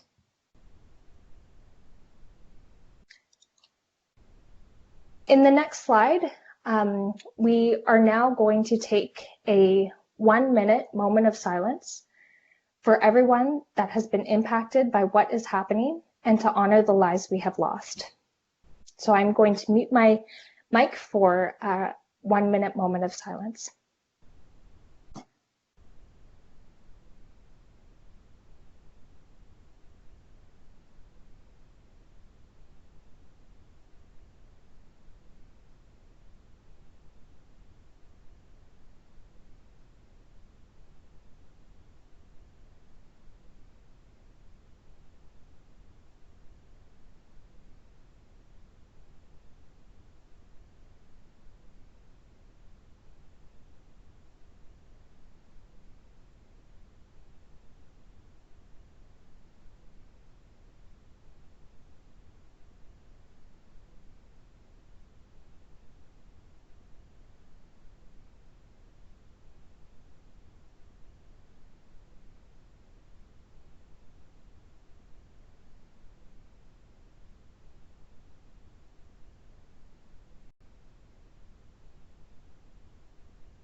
Thank you everyone for participating in that moment of silence. I would also like to mention before we move on that Josephine Pelletier, we'd also like to note that she needed some other society supports more than just a police encounter. So in the next slide, we're going to talk a little bit more about allyship and accomplices, as have mentioned previously in the presentation. So we're going to look at this image titled the racism scale, asking where do you fall? So I really like this image because, as Ibram X. Candy mentioned in the previous video that we had shared in the first part of this presentation, often people think about it as a binary, i.e. someone is racist or not racist, but that's really not the case. I would like to draw your attention specifically to the far right, where it states awareness, allyship, and accomplice. So under awareness, it's provided a few examples. So my experience as a white person is drastically different than that of a person of color. Moving further to the right, Yes, my life as a poor white person has been hard, but it isn't as hard as if I were poor and a person of color. And under allyship, we see systemic racism is very real and needs to be ended. Moving further to the right, stating, I will make space for people of color. And on the very far right, it reads, I will put my safety, health, and freedom on the line to fight for people of color who I will let them lead and not try to be at the center. So again, I think this is really helpful to differentiate the different roles. I would also like to share some examples of performative allyship online. Again, because of COVID-19, there's been a lot of activity happening online. So some examples of this performative allyship may include centering yourself, thinking everyone is posting, so I have to too. Doing something for PR or posting for optics. And in one instance, I also saw a post from an account with a large following, that said, if we receive X number of likes and if you follow our page, we will donate X amount of dollars to anti-racism organizations and initiatives. In this case, the group was actively trying to benefit from posting by gaining more followers and likes. More authentic allyship might be educating yourself and those around you, and holding yourself and others accountable. And it's also important to note that this type of scale may apply to different forms of oppression as well. So in the next slide, we're going to discuss a very poor example of allyship, and we have put that in quotations to draw attention to some of the more problematic approaches. So for those of you who are unfamiliar, Lea Michele is an actress well known for her role on Glee. Her co-star, Samantha War, came forward and spoke about Michelle's racist behaviors and microaggressions directed at her. Since then, many other former co-stars have also spoken out about the way that they were treated. And Michelle issued a statement on her Instagram account afterwards below her tweet, which I think is really problematic and a poor example of allyship, especially because at the beginning of the statement, they claim that they don't remember the incidents and does not hold herself accountable, and also uses the word perceived, which is extremely problematic.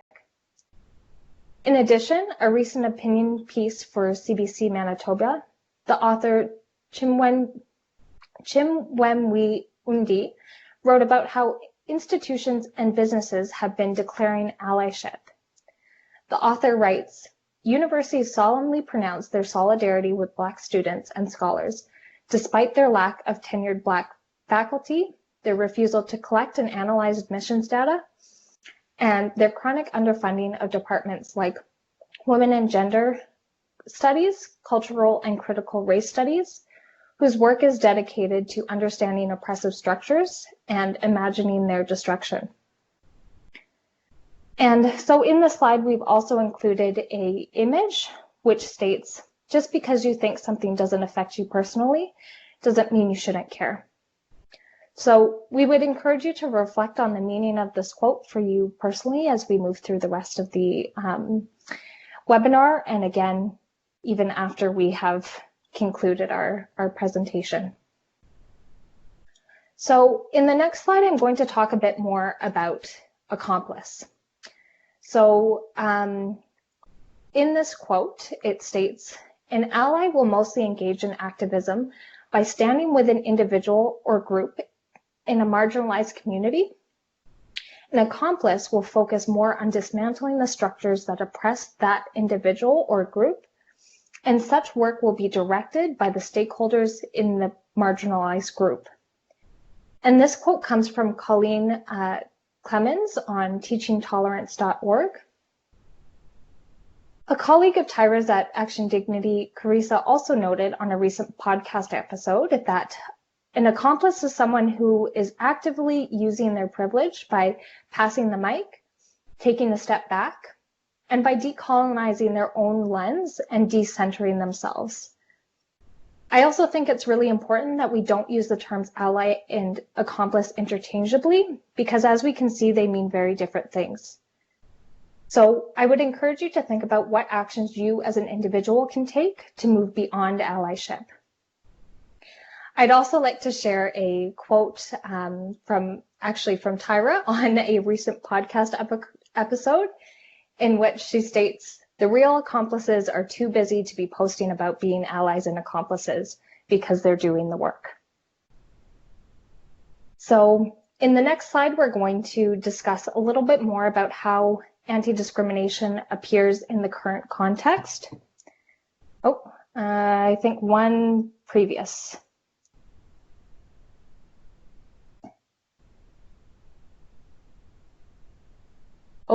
Never mind, I think we might have a lonely slide.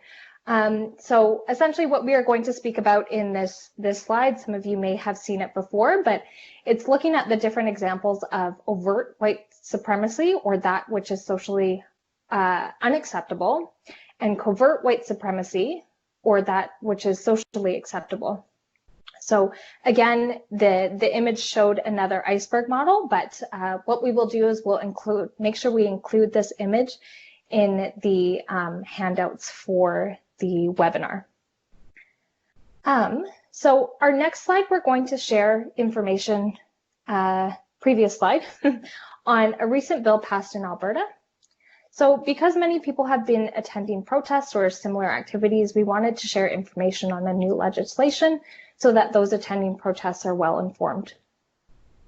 So passed on May 29, 2020, Bill 1 functions to protect essential infrastructure from damage and or interference caused by blockades, protests, or similar activities. Some of the public and private infrastructure defined in the bill as essential are pipelines and related infrastructure, oil and gas production and refinery sites, utilities, mines, highways, and railways. And so on the next slide, we'll see that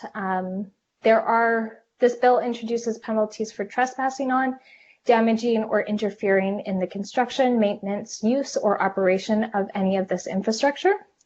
The bill also penalizes those who encourage or aid anyone in committing such offenses. In the case that an individual's first offense, they are subject to a fine of no less than $1,000 and no more than $10,000, and imprisonment or imprisonment for up to 6 months, or a combination of the two. For an individual's second or subsequent offense, the risk and length of imprisonment stays the same, but the fine will be no less than $1,000 and not exceeding $25,000. So each day of interference also constitutes as separate offenses. So in the next slide, we'll be discussing a bit more about wellness and wellness checks. So as discussed in previous slides, many cited wellness checks, and we wanted to spend some more time discussing this as well. So in the first part of this slide, it states, this comes from a recent news article, that multiple New Brunswick police agencies and the Atlantic Police Academy, which trains most New Brunswick municipal forces, all declined to say what general guidelines they give officers when sending them on a wellness check. And the definition below actually comes from the lawdictionary.org, which states a welfare check, also known as a wellness check, is when police stop by a person's home to make sure that they are okay. Requests for welfare checks are made by friends, family, and neighbors, typically after someone unexpectedly stops answering their phone or getting in touch with others. So based on the current global situation, we think that these are really important questions to be asking, is what are these wellness checks and what are the guidelines given when sending someone on a wellness check? And also questioning, are they doing more harm than good? So in the next section of this presentation, we're going to discuss more about the actions that, move into the more actionable section of the presentation. So we're first going to discuss some of the actions that can be taken at the individual level. So our first slide is on actions that can be done internally. So this could include practicing self-care, knowing your rights, doing some research. This could be finding out about the current situation or researching strategies for bystander intervention. On the next slide, we're going to cover some of the external actions that an individual can take. This can be practicing community care, finding out which local actions are occurring that you can partake in. There are several online events that enable for people to protest safely without the risk of catching COVID-19. If you are engaging in public, in-person events, please practice social distancing if possible and wear personal protective equipment. There was also an example in Edmonton where protest organizers also organized a car caravan for those who wanted to participate but could not do so in person because they may have compromised immune systems, feeling unwell, or facing accessibility challenges. Another external action that you can take is to implement the bystander strategies that you have researched. We would also like to emphasize that you should not share protester spaces unless you have their permission, so sharing photos or videos. And finally, another action that you can take is to call or write to MLAs or other elected officials. And we'd also like to note that recently the Minneapolis City Council said that they have intended to defund and dismantle the city police. So again, actions such as calling or writing to your elected officials can be extremely powerful. So in the next slide, we're going to look at some of the bystander strategies that we have discussed.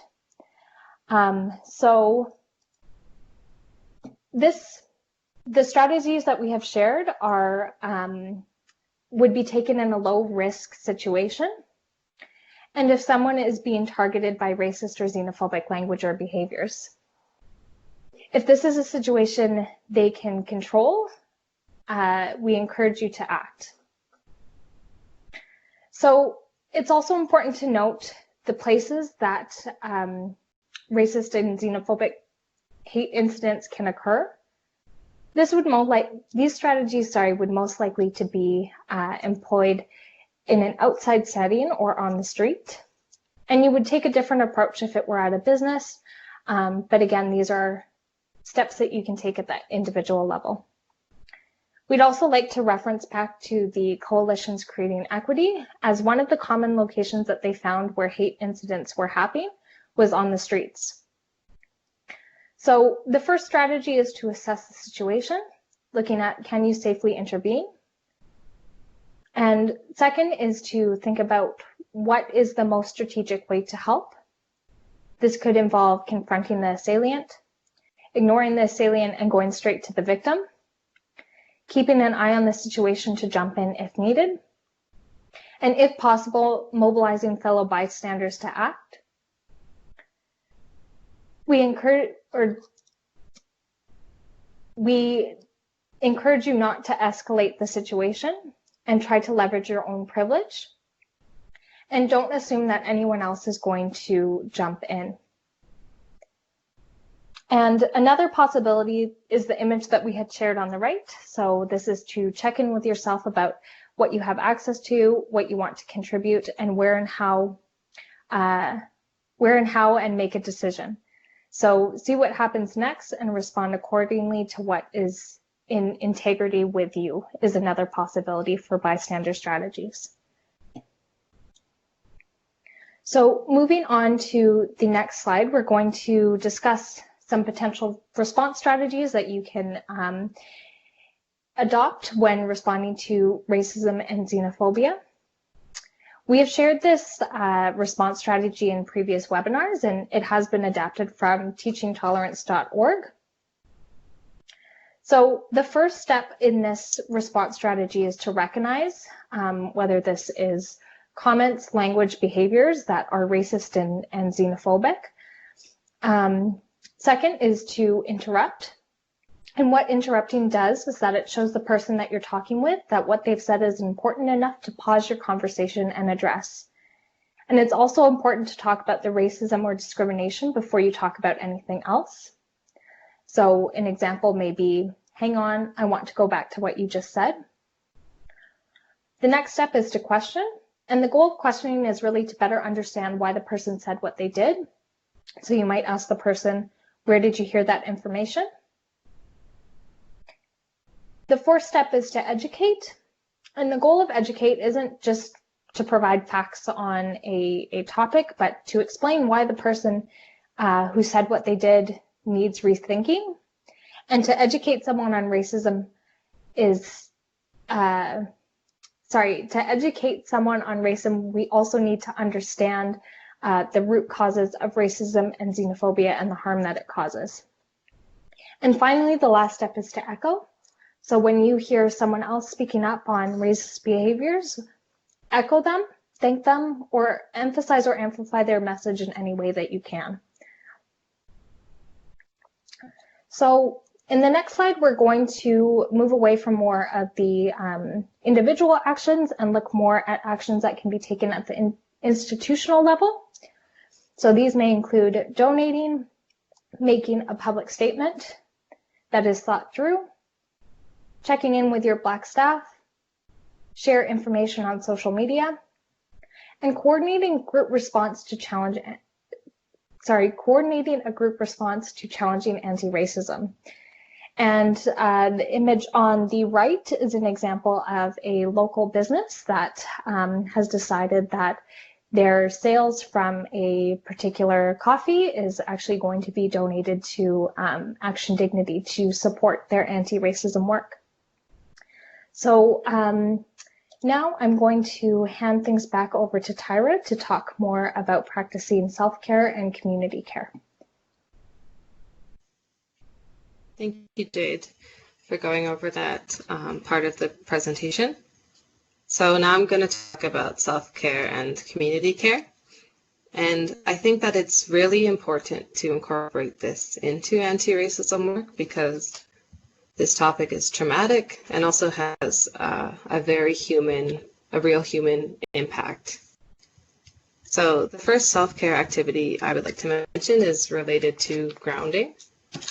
And it's important for us to be grounded in the reality of the situation and to find ways to feel our emotions around these current events. So two great resources for this are the Ally and Accomplice meditation for cultivating an anti-racist mindset, and the Black Lives Matter meditation for healing racial trauma. So personally, the second one has really come in handy for me because, as was mentioned, the news is very traumatic.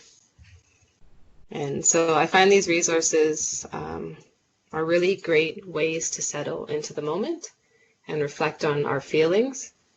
And so both of these meditations can be found on drcandicenicole.com. And number 2 is feel your feelings. As I mentioned, this is a very hard time, and we need to feel the pain and grief for the situation. Number 3 is have a self-care plan and be prepared for the situations where you will need self-care immediately. 4 is find ways to connect with the people you need. So as mentioned before, it's very important to have community during this time. And so if you don't already have that, I encourage you to find online spaces where you can connect with like-minded people and have that sense of community. And 5 is set boundaries around social media. We all need to take breaks, and there is an overwhelming amount of traumatic information on social media, so I encourage everyone to set boundaries around that. And 5, if you are non-Black, Is there a way that you can support your Black coworkers, friends, etc.?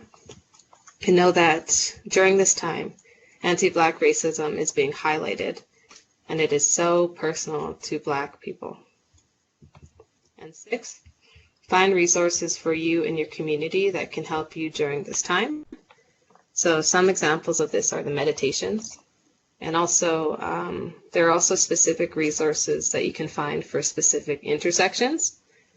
So an example of this is Therapy for Black Girls, which is a podcast that has weekly episodes. And the site also has a directory of Black women counselors in America. And I heard that they're also expanding to Canada. So this is just one example, but I think it is a really good resource because it shows that there are resources available for very specific intersections of people. And 7, know that in situations of injustice, community care also requires the act of dismantling the injustice. So as Jayde mentioned earlier, a number of these deaths that have occurred were during quote unquote wellness checks. And so if we want to make sure that those that experience mental health challenges, if we want to make sure that those who experience mental health challenges aren't going to be continuously harmed, we need to find a way to make sure that these situations do not continue. We need to find ways to make sure that people's needs can be met in a way that isn't going to harm them. And on the next slide, I want to mention some books that are good for further learning.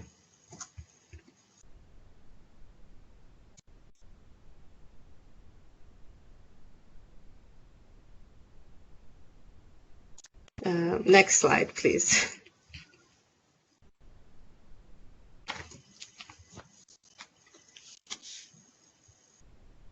So here are a couple of books that we found in our research. So the first is The Skin We're In, and this is by Desmond Cole, who is a Black activist that was born in Red Deer. And the second book is Policing Black Lives by Robin Maynard, who is a Black feminist writer who was based in Montreal. And the third book is Until We Are Free, which was written by some of the founders and members of Black Lives Matter Toronto.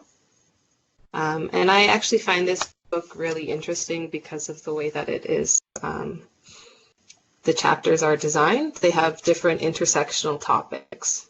So I really enjoy this book. And the fourth is Seven Fallen Feathers by Tanya Tilaga, who is an Anishinaabe journalist and author. And the final book is White Fragility, which is by Robin DiAngelo, who is an American writer. So all of these books, except for White Fragility, are from Canadian authors, and they provide really important analysis and understanding of the current situation for racialized people in Canada. Now on the next slide, I want to go through some organizations and groups that are doing work around this topic.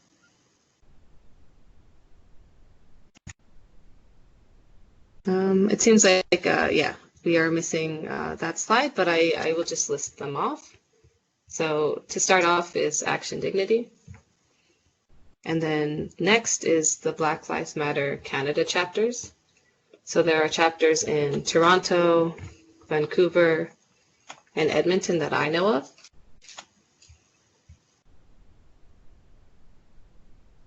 And there is also the Wear Your Voice magazine.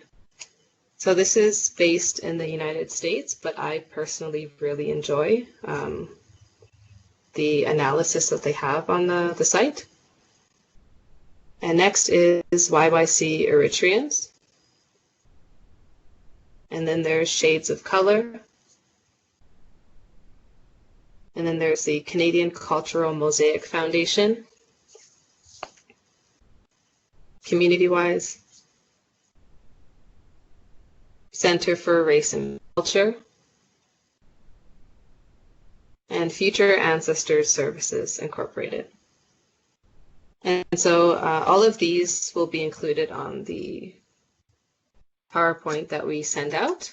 So don't feel like you have to write all of them down.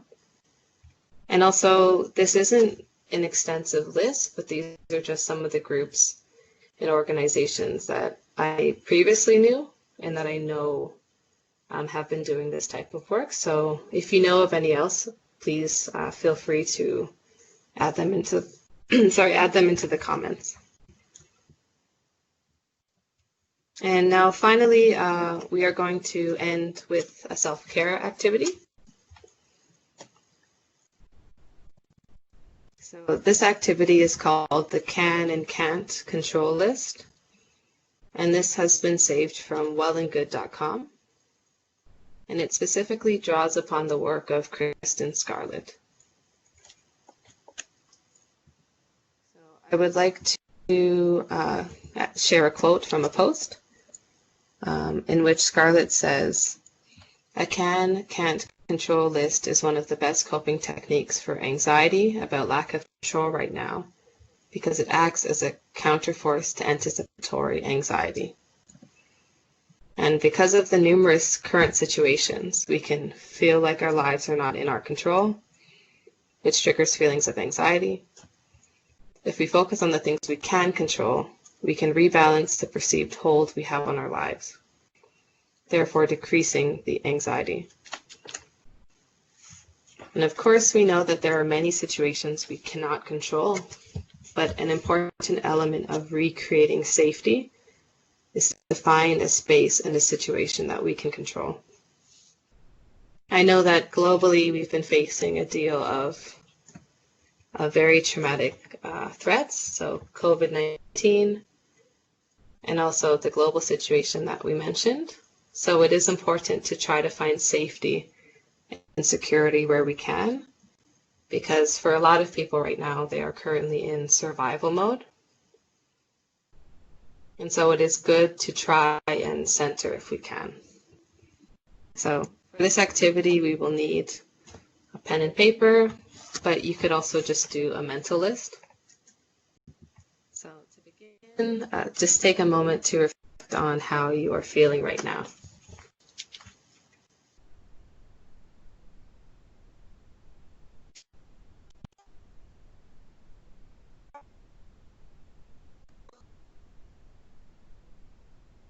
And next, begin your list thinking about what you can and can't control at this moment. So make a list of about 3 to 4 items. And 2 examples are, I can control my at-home workspace. I can't control when I go back to the office. And another one is, I can control the frequency that I go on social media. I cannot control how much new information is being continuously added to social media.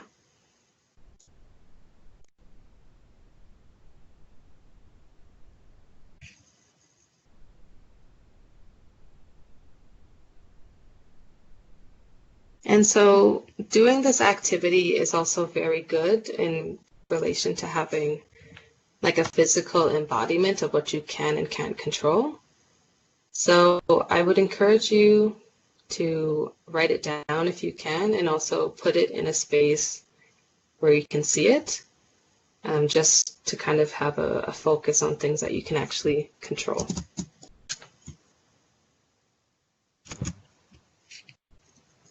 And so thank you everyone for participating in that. And now we're going to move on to our final poll.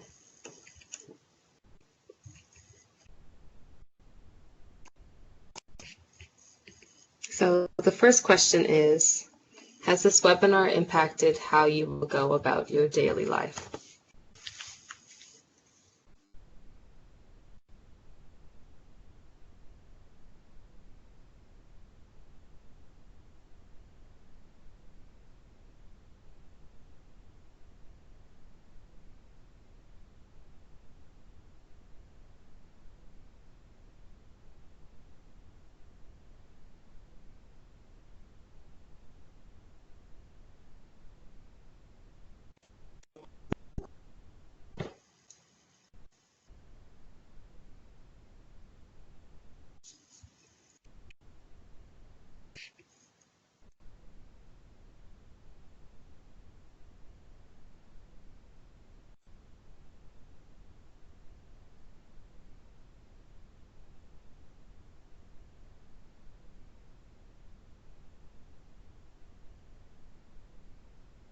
So we have about 69 responses right now, and of that, 62 said it will. It has impacted how you will go about your daily life, and 8 said that they are unsure.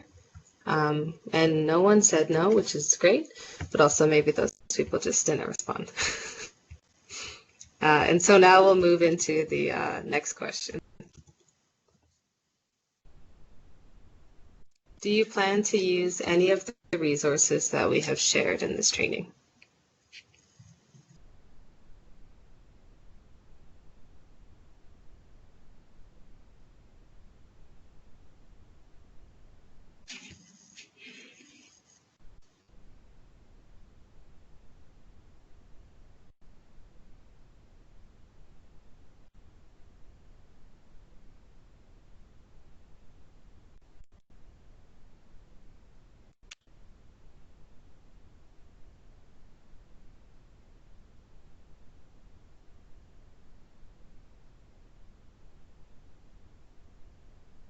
So we have about 73 responses. So 70 said they do plan on using resources, and 2 said unsure. And again, no one said no, which is great. And so now we're going to move into the final question. So do you plan on taking any of the actions that we recommended?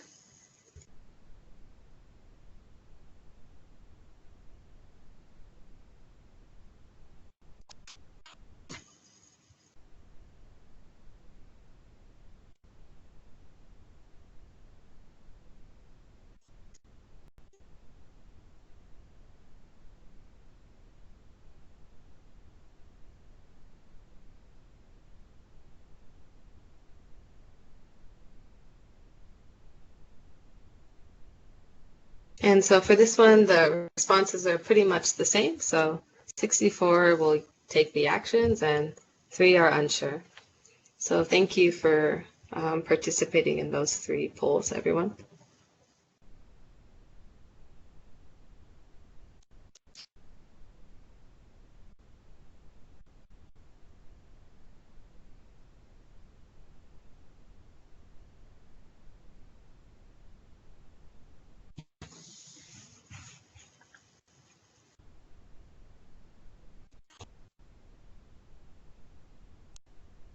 And so finally, I just want to highlight some final resources on anti-racism in general.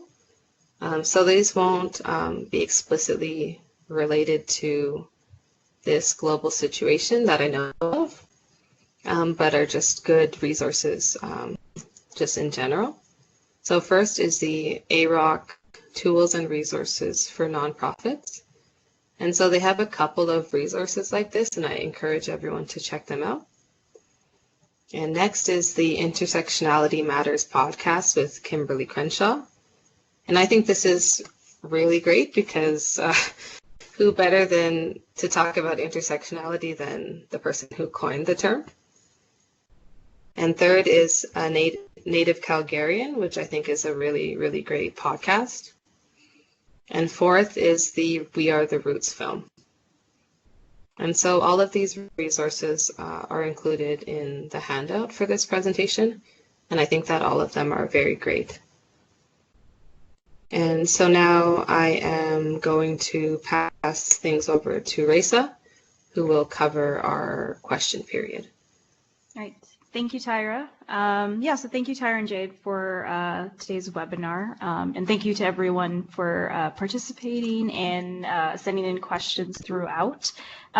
So we're supposed to end in about 5 minutes, so we're going to do as many questions as we can. If we don't get to yours, we can try and answer it in our follow-up email as well. So let's start off. The first question was, in regards to your slide responding to discriminatory acts individual level, you mentioned seek support systems as a way of responding. However, I find it hard to seek support systems when our society itself suffers from systemic discrimination. What are your thoughts on this?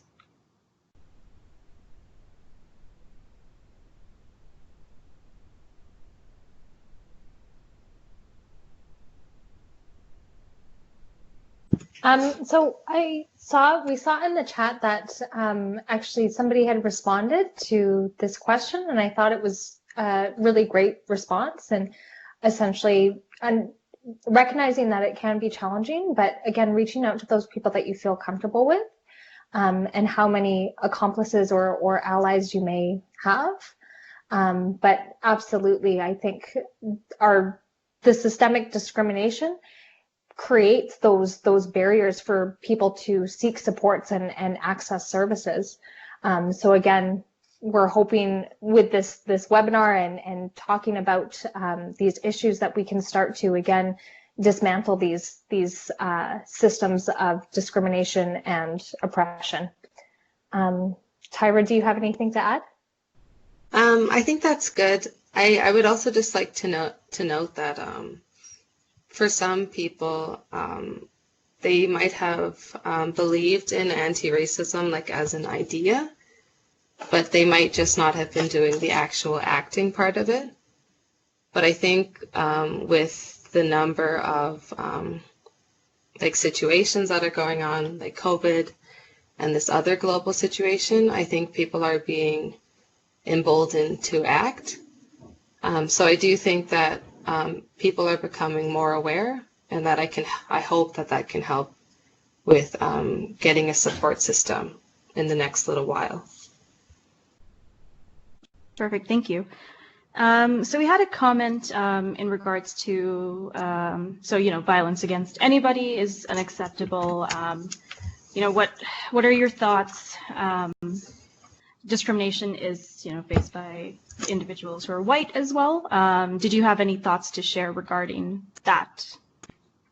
Yes, I definitely have thoughts. So first, I would just want to note that, like I specifically mentioned Black and Indigenous people, because those are the groups right now that are experiencing amplified violence, including police brutality.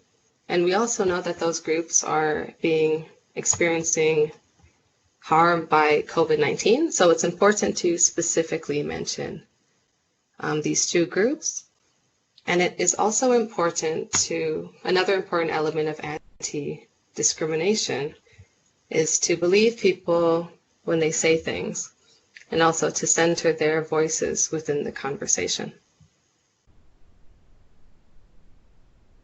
Jayde, I don't know if you have anything to add to that. No, I don't think I have anything to add. Thanks. Thank you. So someone was asking, they wanted to write to their MLA. What should the call to action be? And when writing to them, what changes in legislation should they specifically be asking them to make? So this is actually a really great question. So I have actually been seeing a lot of templates going around on social media. And if we can find some, I'm sure that we could include just a generic template in the resources. But also, if you Google information, I'm sure that you'll find information on specific templates. That was a roundabout way of saying it. Nice. Okay, so we're just at 4:45, so I'll ask one last question. This one came a bit earlier. Do you have an example of a barrier prevention review and removal plan or a template that can be utilized in organizations?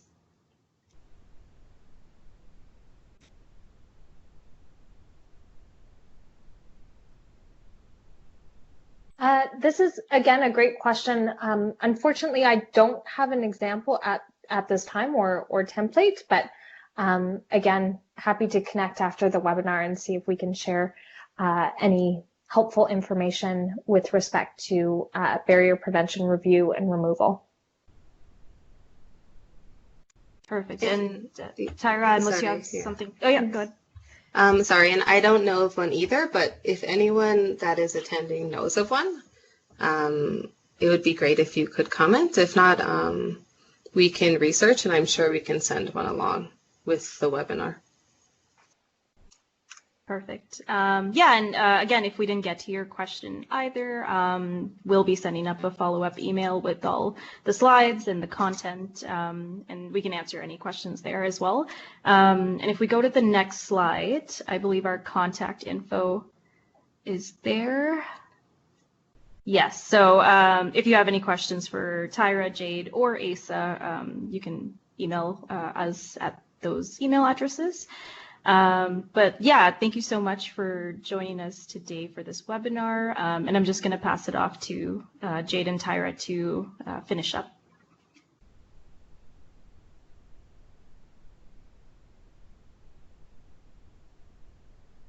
So I just want to thank everyone for attending. It's really nice to see how engaged people are on this very challenging topic. So I just want to thank you all for being here.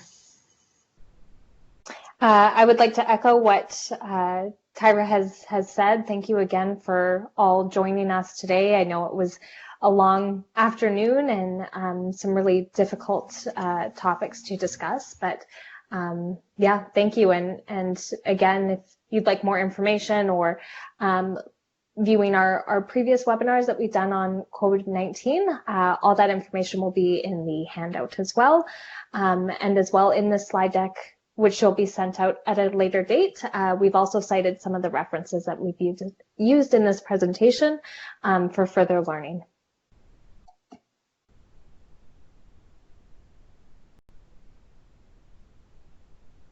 Perfect. Thank you, everyone, and have a great rest of your day.